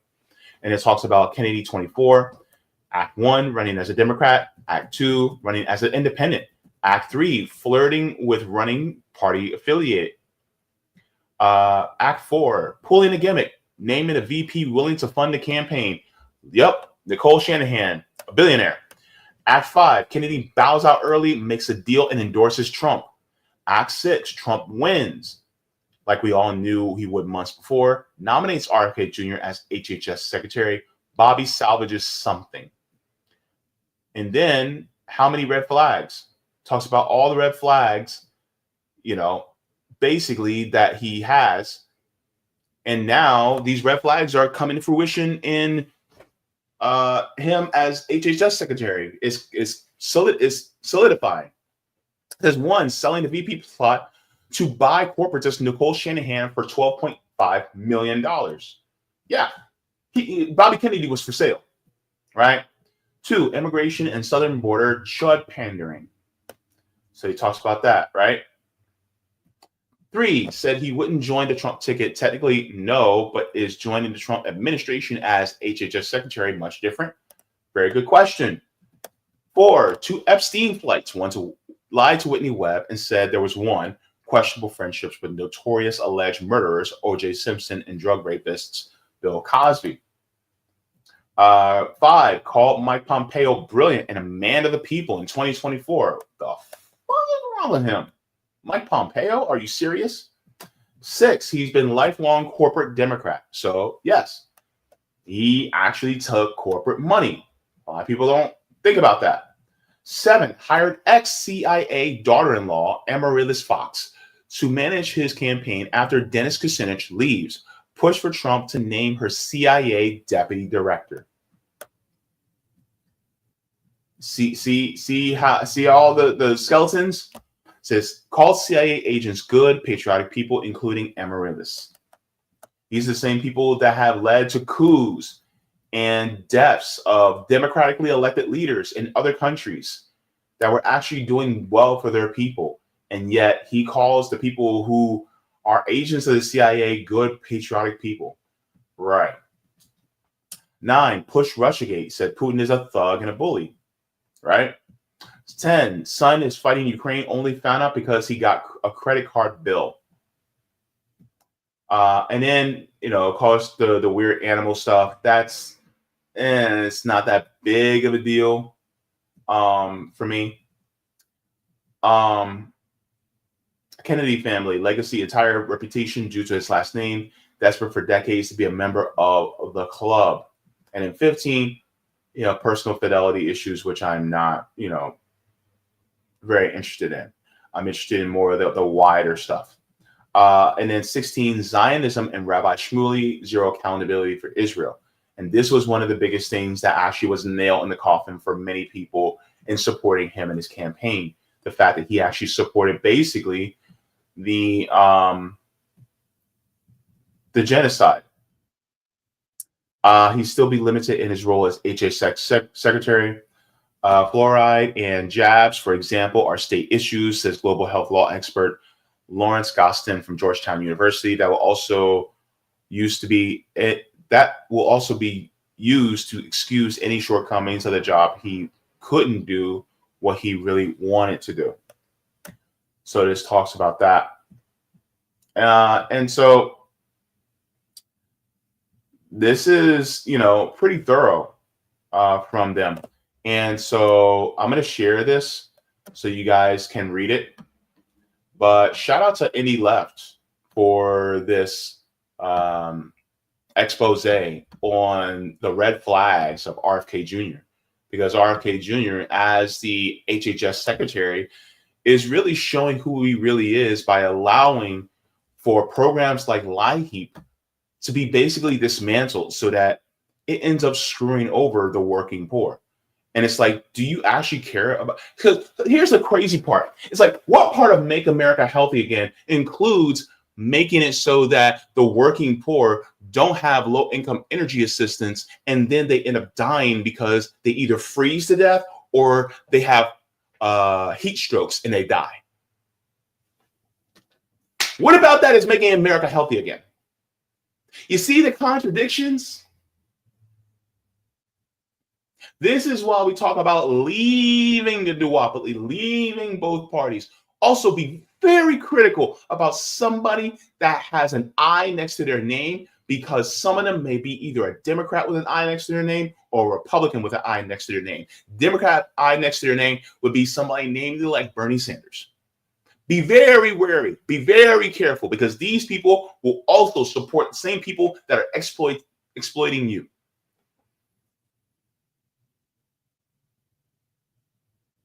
And so this is the part that pisses me off. Is that you got some people that will look at this and go, they need to just pick themselves up by their bootstraps.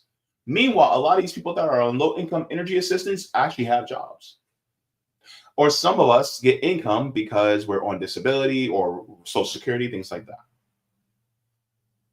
And yet we're seen as less than, simply because we're not in a higher tax bracket like they are. So this is a reason for outrage, because this is literally going to be affecting a lot of low-income people, including a lot of Black people in this country. A lot of Black people are going to end up being hurt or die. A lot of poor people are going to get hurt, and maybe even die. A lot of disabled people are going to be killed because of purposeful neglect, because they can't afford to heat and cool their home.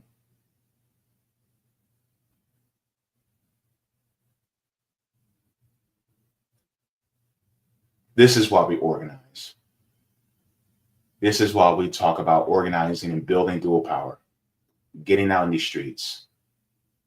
One thing I'm going to say before I end is, a lot of people are like, well, JB, how do we organize? How do we build dual power? Things like that. Fortunately, my comrade Savvy Savs will actually be holding mutual aid classes, right? So if you guys have not subscribed to her channel, go ahead and subscribe. She's part of Revolutionary Blackout Network. She'll be actually holding classes on how to do mutual aid. We have had discussions on our shows, on my perspective channel, on here on RBN, of how to build mutual aid and build dual power, and to come together as a community. And we're going to keep talking about it, because the thing is, like, these politicians on Democrat and Republican side don't give a damn about us. And so they will make sure that we will tie before we ever get a chance to actually have something that is beneficial to the working class.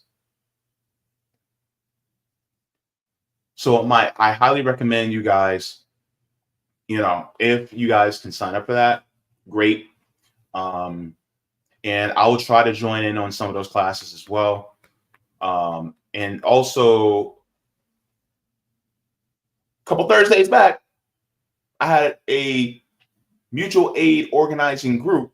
We had a mutual aid organizing group on RBN called Real Orlando. You saw it was a whole panel of us talking about what they're doing on the ground and how they got started in doing it on the ground. Could you be taking notes and doing the same thing and helping out your fellow workers? Because it's time for us to really step our game up. Because as we can see,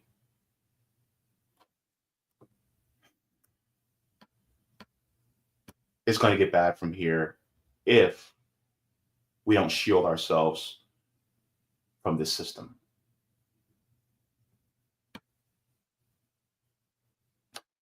Go ahead and give a like to the stream. Thank you so very much.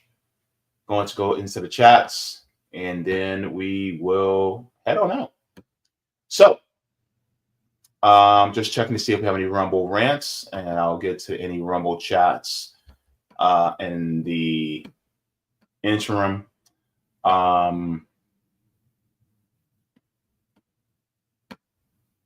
Let's go into Rockman.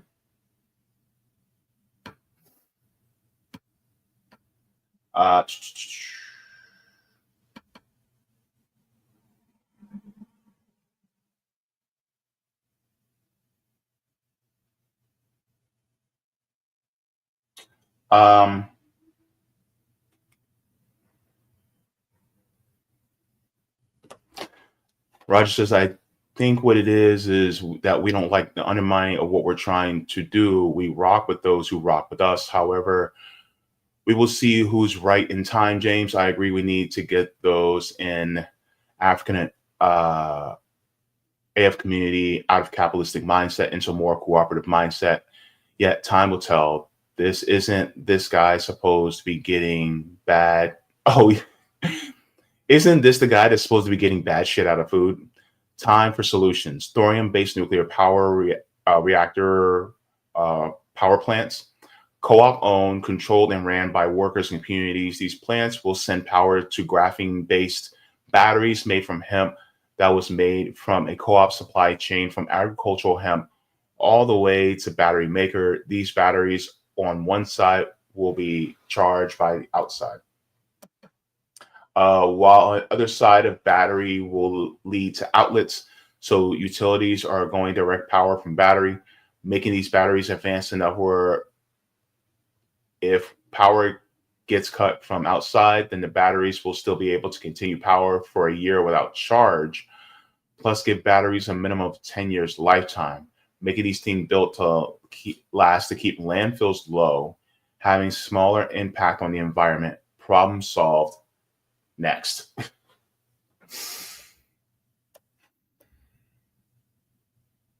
You know, I'm not a politician. I would never be a politician. But if I would have somebody write legislation, Roger be one of the ones that would be like, hey, I need you on my staff. Write this legislation for me, please. But yeah, I mean, it's a no-brainer. Like, bro, come on. And on top of it, you know, you got the issue with climate change happening. A lot of times people don't talk about that.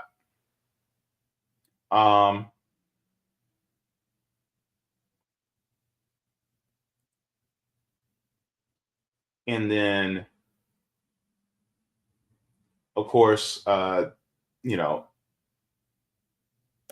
talking about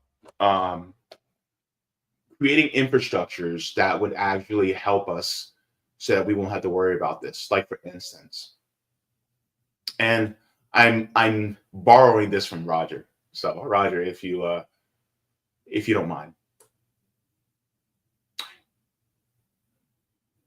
if we could establish a state or municipal public bank, could we have an apparatus that has our own state version of LIHEAP, so that if the federal government fails, like it's doing right now, we still have low-income energy assistance programs for people in, it could be Michigan, it could be Wisconsin, it could be Alabama, it could be Maine, it could be here in Florida, it could be in South Carolina, it could be in Washington, it could be in South Dakota, right? On top of that, I like the model of the Tennessee Valley Authority, where you have it either co-op owned power plants or community owned power plants, either or, right? And so the energy is lower cost because there's no profit tied to it.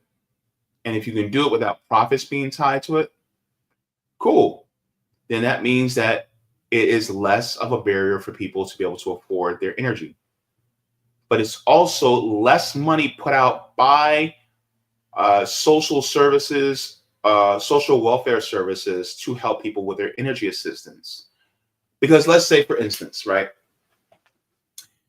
with my utility company, let's say they are, they have is a public-private partnership when really it's just public money paying for, the apparatus, and then private corporations own it. But anyways, let's just say hypothetically, I get a bill and it's $500, right? That $500 that I have to pay towards the electric, which is not out of the realm of possibility for a lot of people. I say probably about a good 25 to 30% of it is just pure profit. The rest is actually going towards operations and, maintenance and things like that. If I need to go get energy assistance, they have to pay for that entire $500. But if it were co-op owned or community owned, that $500 bill would not be $500. That bill might be $350, which means it's also saving money for these assistance programs to actually be able to help. So that means they're not putting out as much money to help you maintain your energy in your household because you don't have to pay for the assistance. But let's truth be told, and maybe this is the commie in me, maybe this is, I don't think we should have to pay for utilities. I'm going to keep it real. I'm going to keep it up. We should not have to pay for utilities at all. It should be publicly funded, free at the point of service. And we all should be able to pull our resources together so that everybody has utilities regardless. There shouldn't even have to be like activation fees for whenever you move into a place. It should automatically have electricity and internet, because I count internet as also utilities too. Now, you can have a problem with that, but will we have to worry about having low-income housing assistance, energy assistance programs? No, because that would cease to exist, because you wouldn't need it, because everybody has a place that has energy. You want to save money? Make sure every single house within your given area, if you're doing it from a municipal standpoint, you can do it based on the city. You want to do it from a state standpoint, do it based on the state. You want to do it, from the entire country, based on federal. But make sure that every single household is energy efficient.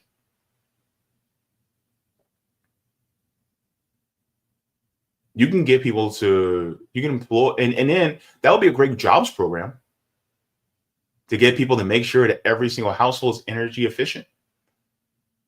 It's a jobs program because you're going to need people to go and check out these homes and inspect, make sure they're energy efficient.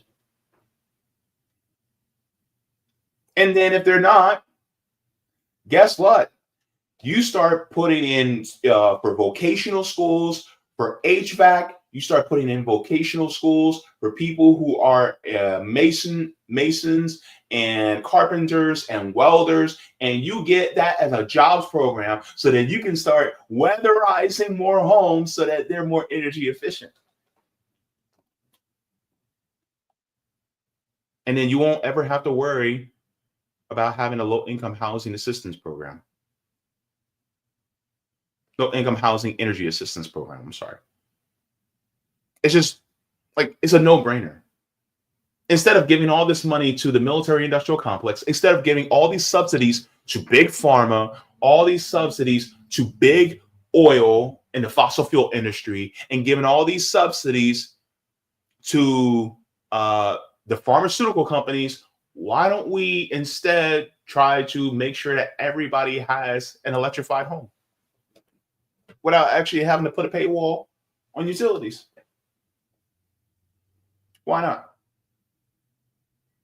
And if you're worried about energy output, okay, just like what Roger was talking about, let's start taking a little look at nuclear, and not nuclear in the sense of using uranium.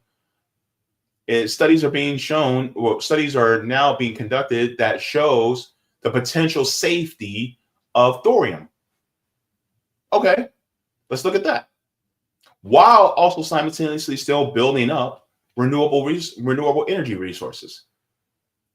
Because we got to walk away from these fossil fuels, because this is also part of why we're constantly going to war as well.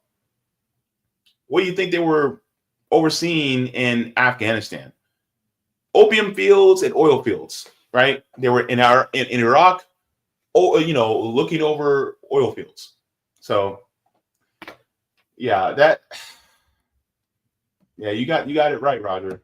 I appreciate it. Anyway, let's go into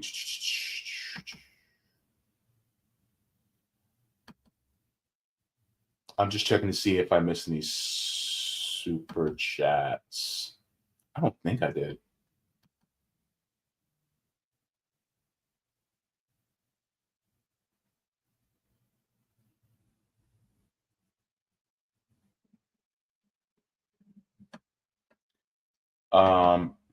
You know what?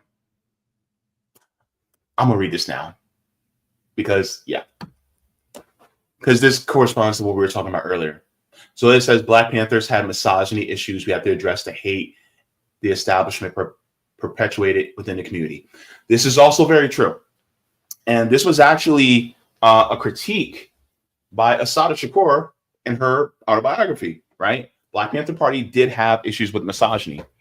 And if you're trying to unite the working class, right, you also have to address these issues as well, because you're literally dividing the working class by having these sources of bigotry within. So you take the good from, for instance, what the Black Panthers did, but then anything that was bad that could lead to their downfall, you leave that behind. And so misogyny was one of the things that Black Panthers did ultimately have. And it wasn't just misogyny.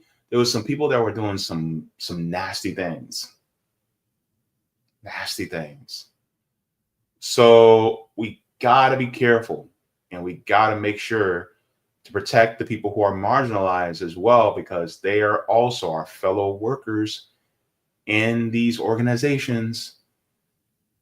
If somebody is using a slur within your organization, but you're not willing to say anything, you're not willing to call them in and kindly correct your comrade, you got a problem.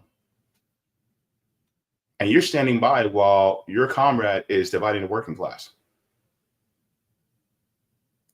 So that's something that needs to be definitely, I think, thank you very much for pointing out, Zoya.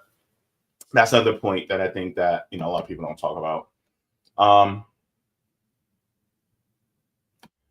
See, Chatter X says war is peace, freedom is slavery, ignorance is strength. George Orwell, 1984.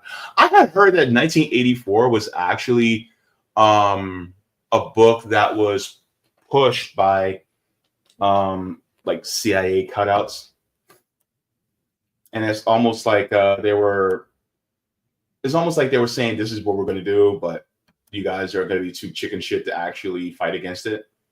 That's what it kind of,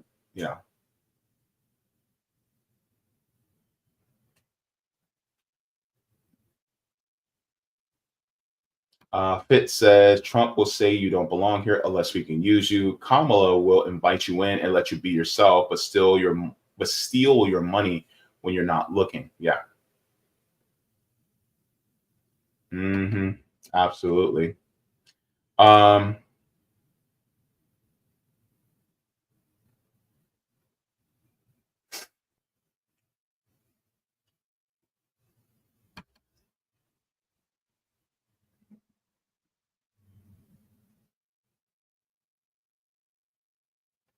Okay.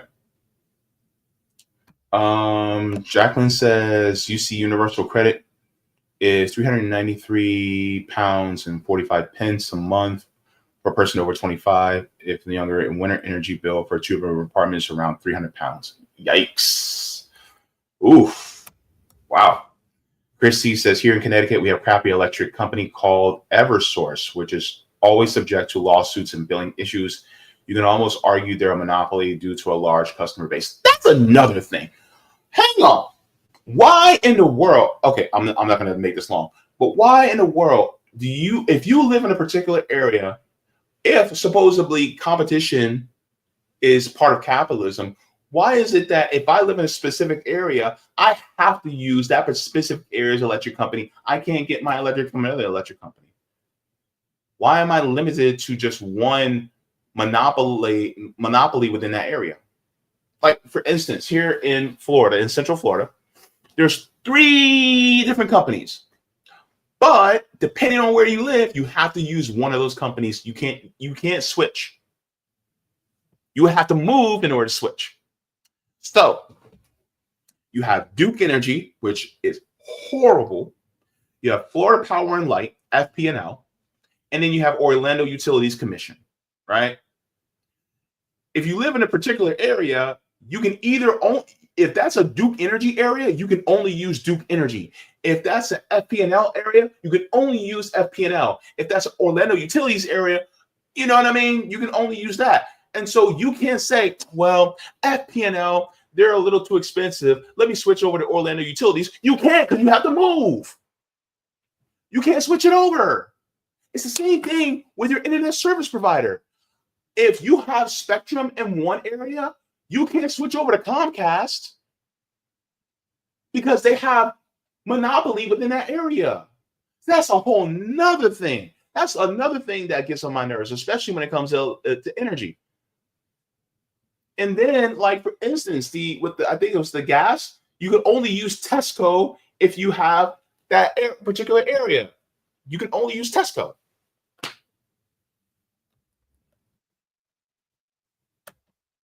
Thank you very much for bringing that out. And sorry for, the rant. Sensei says most Americans only see corporate media propaganda. They struggle, work 9 to 5, come home, turn on Fox News or MSNBC, and believe what they see. We need to help show our friends and family the truth. Sensei, I completely agree. Here's what you do. All right. When you're riding in the car, put one of our shows on in the background. Watch. Just do it, right? If you have family over, if Rome is live, well, okay.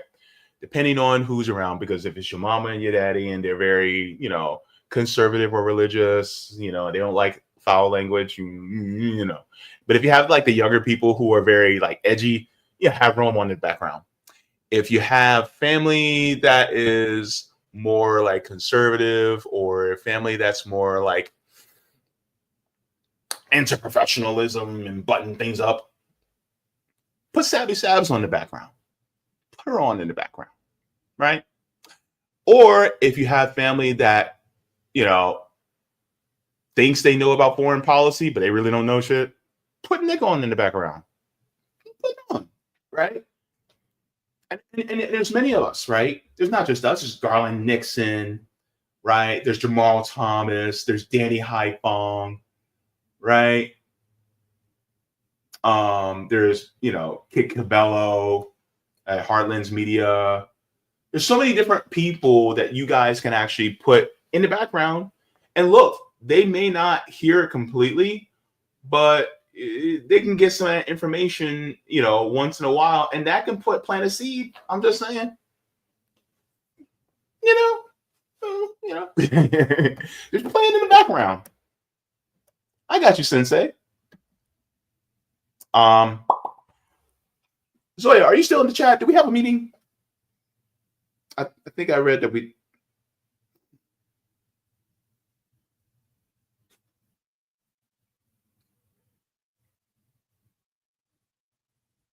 Okay, so no meeting. Thank goodness, because I'm running late. But anyways, but yeah, so just play us in the background, depending on who you are. Like, for instance, somebody that's a social democrat that they know that capitalism isn't the right system, but at the same time they're still saying, well, we can just put guardrails on capitalism.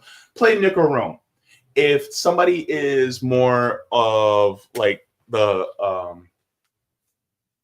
more of like a liberal, but they really care about social issues, and they do care about the working class, but they seem to be stuck on Democrats. A great entry point would be like Savvy, right? she's like a great entry point, right? I don't know where I fall. I'm a little nutty, so I don't know where I fall. But if you guys want to, but there's many different people who are great entry points, great midpoints, and then for the more complex people who know a little bit of something, there's somebody on the left that you can actually point them towards, right? And so if they want to read, put up some Black Agenda Report. Why not, right? Put up some Gray Zone News, right? Or do some Glenn Greenwald, right? Or Abby Martin with the Empire Files. There's many different people.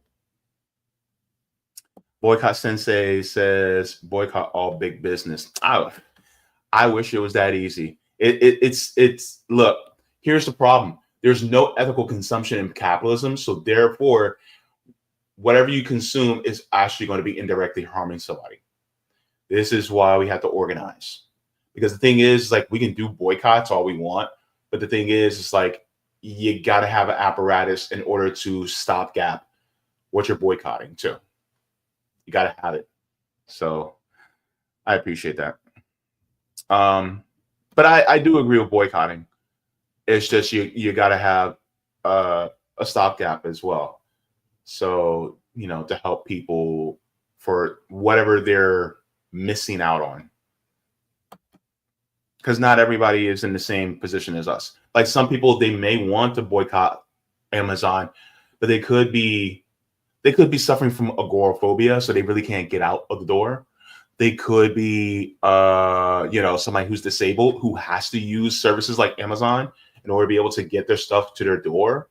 Or they could be, it could be somebody who has, various different issues. So got to give people grace in that way. And this is why organizing to be able to build dual power is so important as well.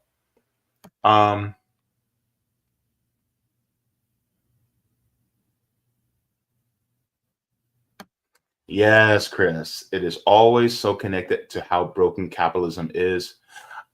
Okay, this may be, I think I'm not pushing back against you. I'm just kind of like revising. Capitalism isn't broken, it's working exactly as intended. But yes, I agree. It says, because if you don't have a good HVAC system in the house, you can end up getting sick, which means hospital and doctor visits. Basically, the crux of what Christy is saying is that capitalism makes it more expensive for you to be poor than for the people who are wealthy. And a lot of times the people who are wealthy get free shit. And I'm like, you're wealthy. You don't need to get free shit. Like, what? That doesn't make any sense to me. Like, why are people giving free stuff to rich people? They got it. What are you giving them free stuff for? That don't make no damn sense to me. My goodness.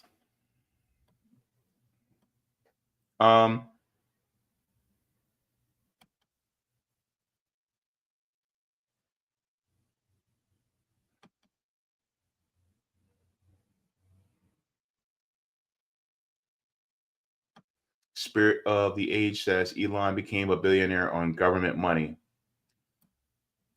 Speaking of welfare kings,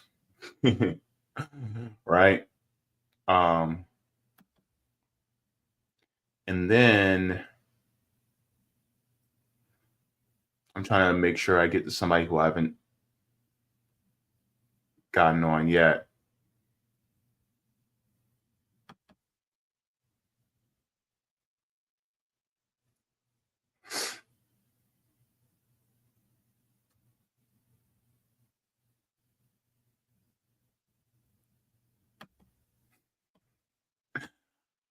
Topher says RFK Jr. is worried about the real health concern facing America, anti-Semitism. My gosh. And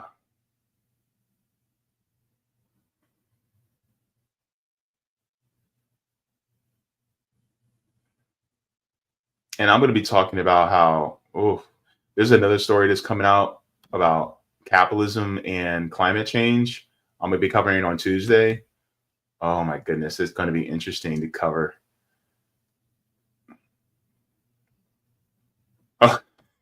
Pitchforks are coming. Says Savvy is now recognized and feared by many mainstream media pundits. That means my sister's doing her job. Look, I got to give my people here at RBN their flowers because Nick, Roman, Savvy have been doing the damn thing, and look, they're getting known about, you know, fighting against the system, and so look, you know, they're doing the damn thing. I just got to say I'm proud of them. Let me see.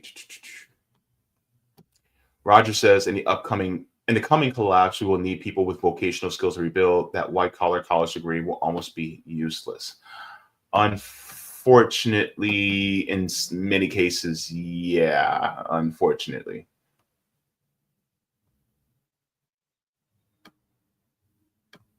Sunlight says Black organizations don't have to be perfect. I don't like when Black people are held to a higher standard. Me neither. I think that's important as well. I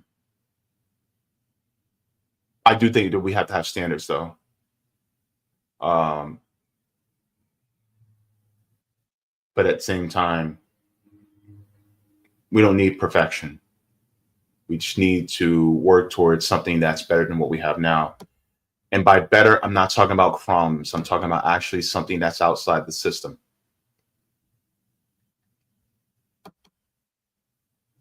A waiting channel says, "Where's Lex?" Yeah, that was about an hour and a half ago. So yeah, you want to rewind back a little bit, back to the beginning. We talked to Lex earlier. Oh yeah, Sunlight said FPL is horrible. Are you in Florida? Yeah, I heard FPL and Duke Energy they suck. Oh my goodness, it's bad. Like, and people so much are oh yeah. Chrissy said Carl Jha is a personal favorite. Yeah, if you guys want to get into especially a lot of information that about geopolitics, Carl Jha is also really good. Oh, and my boy Nico House is also really great to tune into as well. I blank on names, so I'm sorry. But yeah, Carl Jha, Nico House, G Ling Ling, and second thought.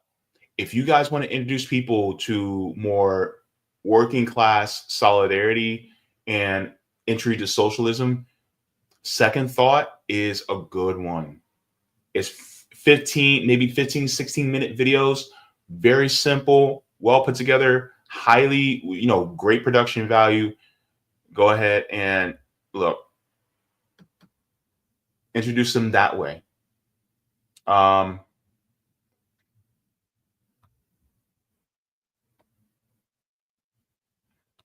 Sisyphean says, Jaybe, a good midpoint when capitalism got to be destroyed. Thank you so much. Natalie says, what days, times does your show on, Jaybe? I never get notifications. Oh man. On my channel, it's Tuesdays at 3. I also have a Substack where I let people know like 20 minutes before I go live. I send people an email notification. So if you guys would like to subscribe to my channel, then you guys can do that. It's actually in the description below as well for all the videos that I'm on for RBN. My channel link is also in the description. So if you guys want to go to my channel, you guys can always do that too. So you guys have that. Thank you very much for that question, Natalie. Appreciate it. Oh,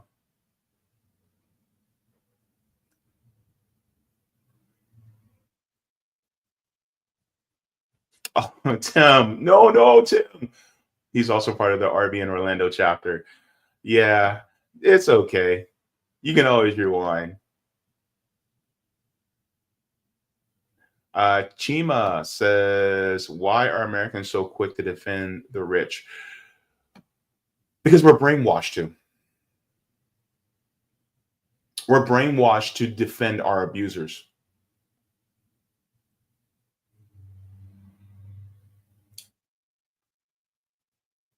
Why does somebody who suffers domestic violence go back to their spouse or their partner an average of 7 times before they actually leave? It's because the abuse feels familiar. The abuse is something that we are conditioned to accept. And sometimes when you see somebody that's in a domestic violence situation, you can tell them to your blue in the face that love doesn't hurt you, that these people aren't good for you, that they are just going to harm you in the end, and you need to leave them. Even out of love for them, you have to leave them. But a lot of times they'll keep going back and back and back until they realize and wake up themselves, oh, this person has not developed themselves and repaired themselves and healed themselves. And so therefore it's blowing back on me and harming me. So I need to leave. Problem is that the capitalist system, that's the way it is. They tell you to stay where you are. It'll eventually get better. I'm sorry, baby. I didn't mean to hit you like that. Here's some flowers. It'll never happen again. But tomorrow is a different day. And next thing you know, that's when you're getting knocked in the head again. That's when you're getting called obscene names and being verbally abused again. Because did they really mean that they would never do it again? No. It was a lie. And so we have to get to a point where we figure out that we have to leave this system behind. This is a national domestic violence situation. And this system is what is harming us. But we're so used to the harm that we just, it's okay. They didn't mean it. I can pull myself up by my bootstraps. It's okay. It was my fault. I should have took the 3rd and 4th job. I shouldn't have not gotten sick. I should have been more careful driving over, the road because I got a flat tire. It's my fault that I didn't make enough money, and make enough hours. Now I'm becoming evicted, but it's my fault. It's my fault that I'm out here on the street. It's my fault that that's the individualism talking, baby. And that's the problem.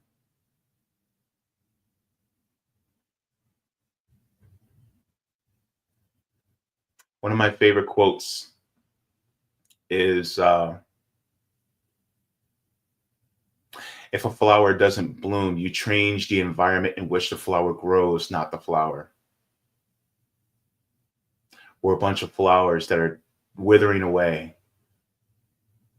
And we're blaming the flowers for the withering away instead of changing the environment that the flower grows in.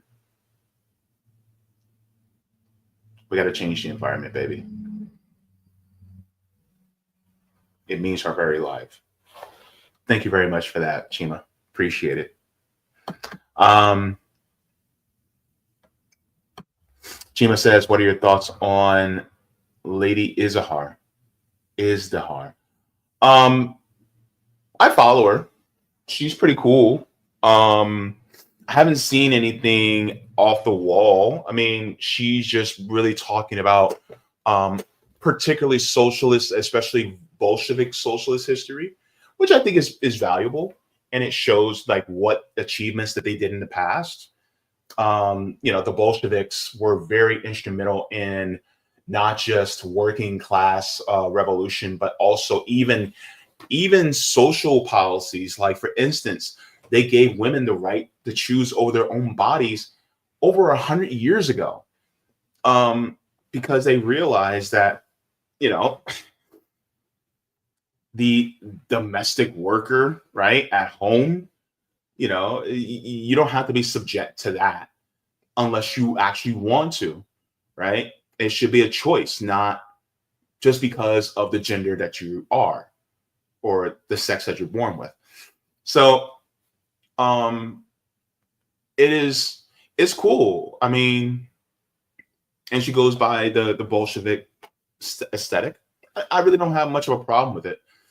I wouldn't imagine anybody really having that big of an issue with it unless they're kind of being kind of paternalistic and saying, well, you shouldn't be like this because that's antiquated. But I'm like, it's not oppressing people. It's people embracing the traditions that actually were helpful to all people within that country. So, but yeah.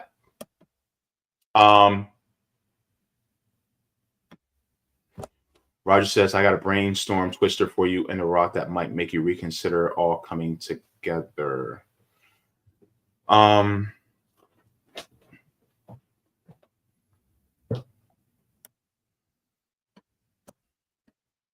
Okay. All right, I'll check it out.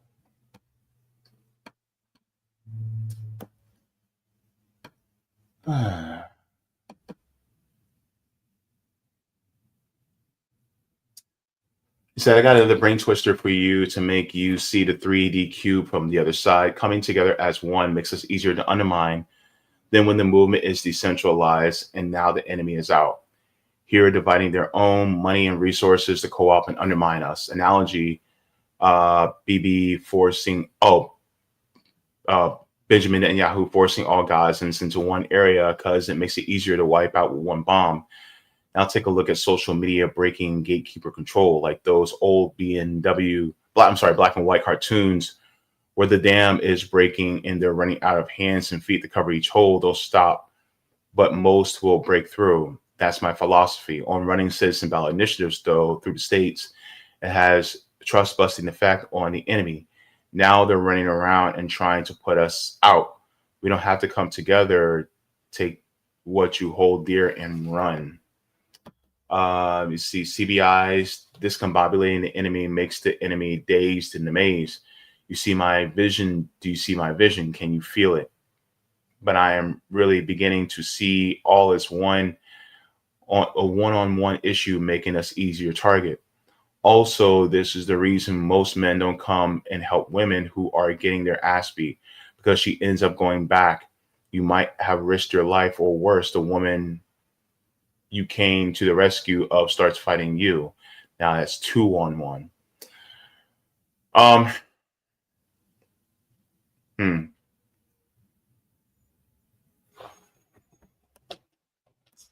Let me think. As far as the not coming together,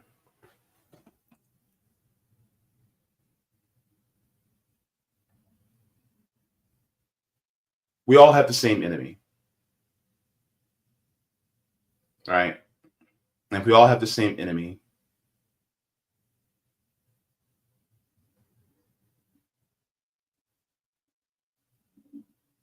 there may be points where we may have to put more focus on what we're doing. But sometimes it's kind of a triage effect where we help others. For instance, there may be somebody, I may have a couple of not so fatal wounds, but somebody may have more of a fatal wound. So it's like, there's not many people there to help. So can I use some of my strength in order to help that person out? Because they're more in need of an immediate assistance at that point in time, but we're just as much in need of assistance. And then when it happens to us, when we're in need of more assistance, can they help us? I think we have to be careful of the divide and conquer by the ruling class that keeps us looking at each other with regret and disdain. One of the things that they did, the colonialists did in Africa, was that they would give a little bit of extra to other tribes while the other tribes had less. And so when they gave them a little bit more, they created resentment among the other tribes. And this caused conflict between those tribes. And so therefore, it was easier to be able to control because of a conflict between the tribes.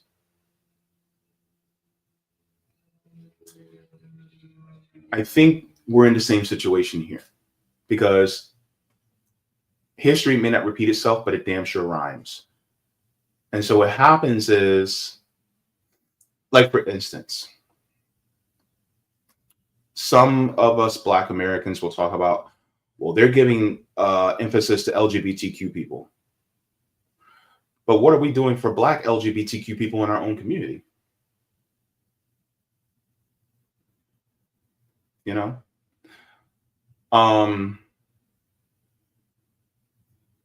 And so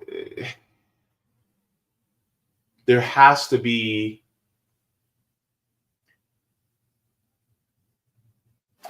perfect example.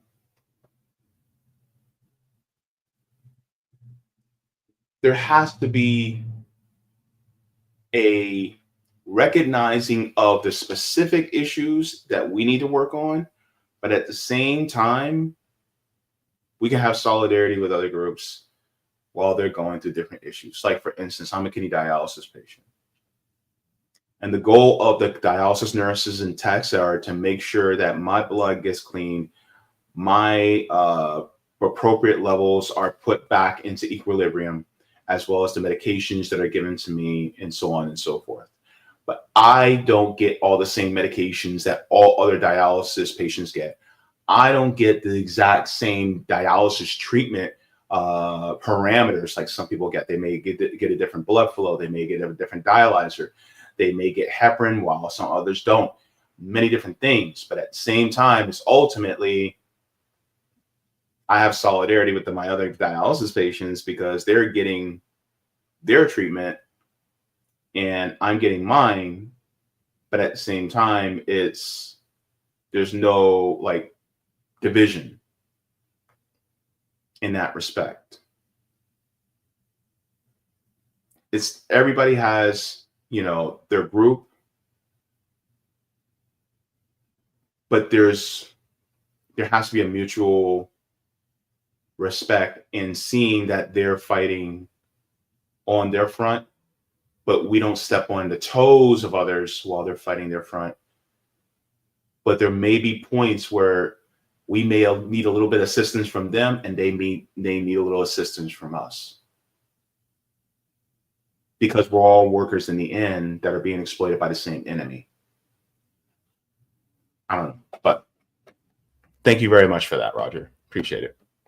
All right, so I'm gonna head on out because I went way over. No, and yeah, you know, appreciate it, and you know, we gotta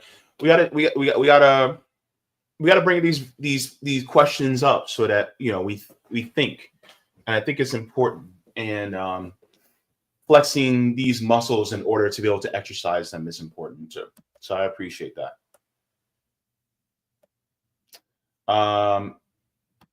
Chima says, also follow Zoe Stevens. She travels to North Korea frequently and debunks most of the racist propaganda put out there by the West.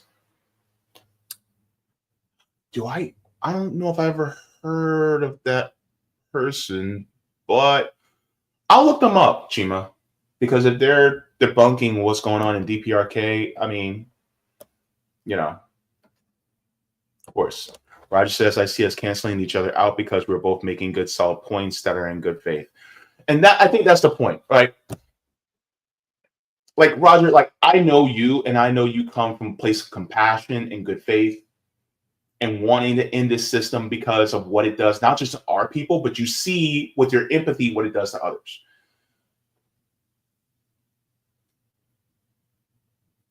And I think that's the beauty of those of us. I think that's the beauty of those of us who are on the left who really want to see a just and equal and equitable world, is that we may challenge each other, but it's almost like it's like sparring in a gym. You know what I mean? It's like sparring in a gym. It's like when you get me, it's like, ha ha ha, yeah, you got me good. Right? It's like I don't feel any malice because you just made me better by hitting at a point where I'm like, oh, I didn't know I was weak there. You know what I'm saying? Or I may hit a point where, I may hit you in a point where it's like, oh, you may be a little bit weak there. Let me help you develop that, right? So it's like the iron sharpening iron. You know what I mean? So it's all love. That's the best part. It's just love. I appreciate it. And thank you very much, Sister Fian. Have a good one, JB in chat. Good to see you. All right, so I'm going to head on out because number one, I'm hungry. I want some dinner. Number two, we went over. But the only reason why we went over is because I know we didn't have a meeting today. So I feel comfortable with that. So just checking to see if we have any Rumble rants. I don't think so. I think we're good. Okay. And with that being said, be sure to tune in this Tuesday at 3 p.m. My guest for Tuesday will be Nico House. So we're going to be talking about news stories. And I know Nico got some things to say. Yeah, it's always a good time to have Nico. And wait, is Sabby live tonight? Hang on, let me check. Is she live tonight? I don't remember. Let me see. Is she going live? I don't think she's live today. I think she was live last week, so I think she's not live today. But I think she has clips coming out. But anyways, guys, thank you so very much for tuning in. Thank you so very much for Lex for coming on to have this this much needed conversation, as well as he elevated it in a very productive way.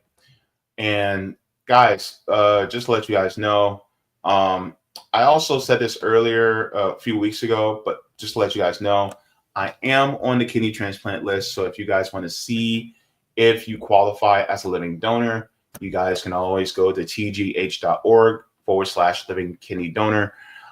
Just to let you guys know, you guys, pretty much have been looking at my last name the entire 2.5 hours.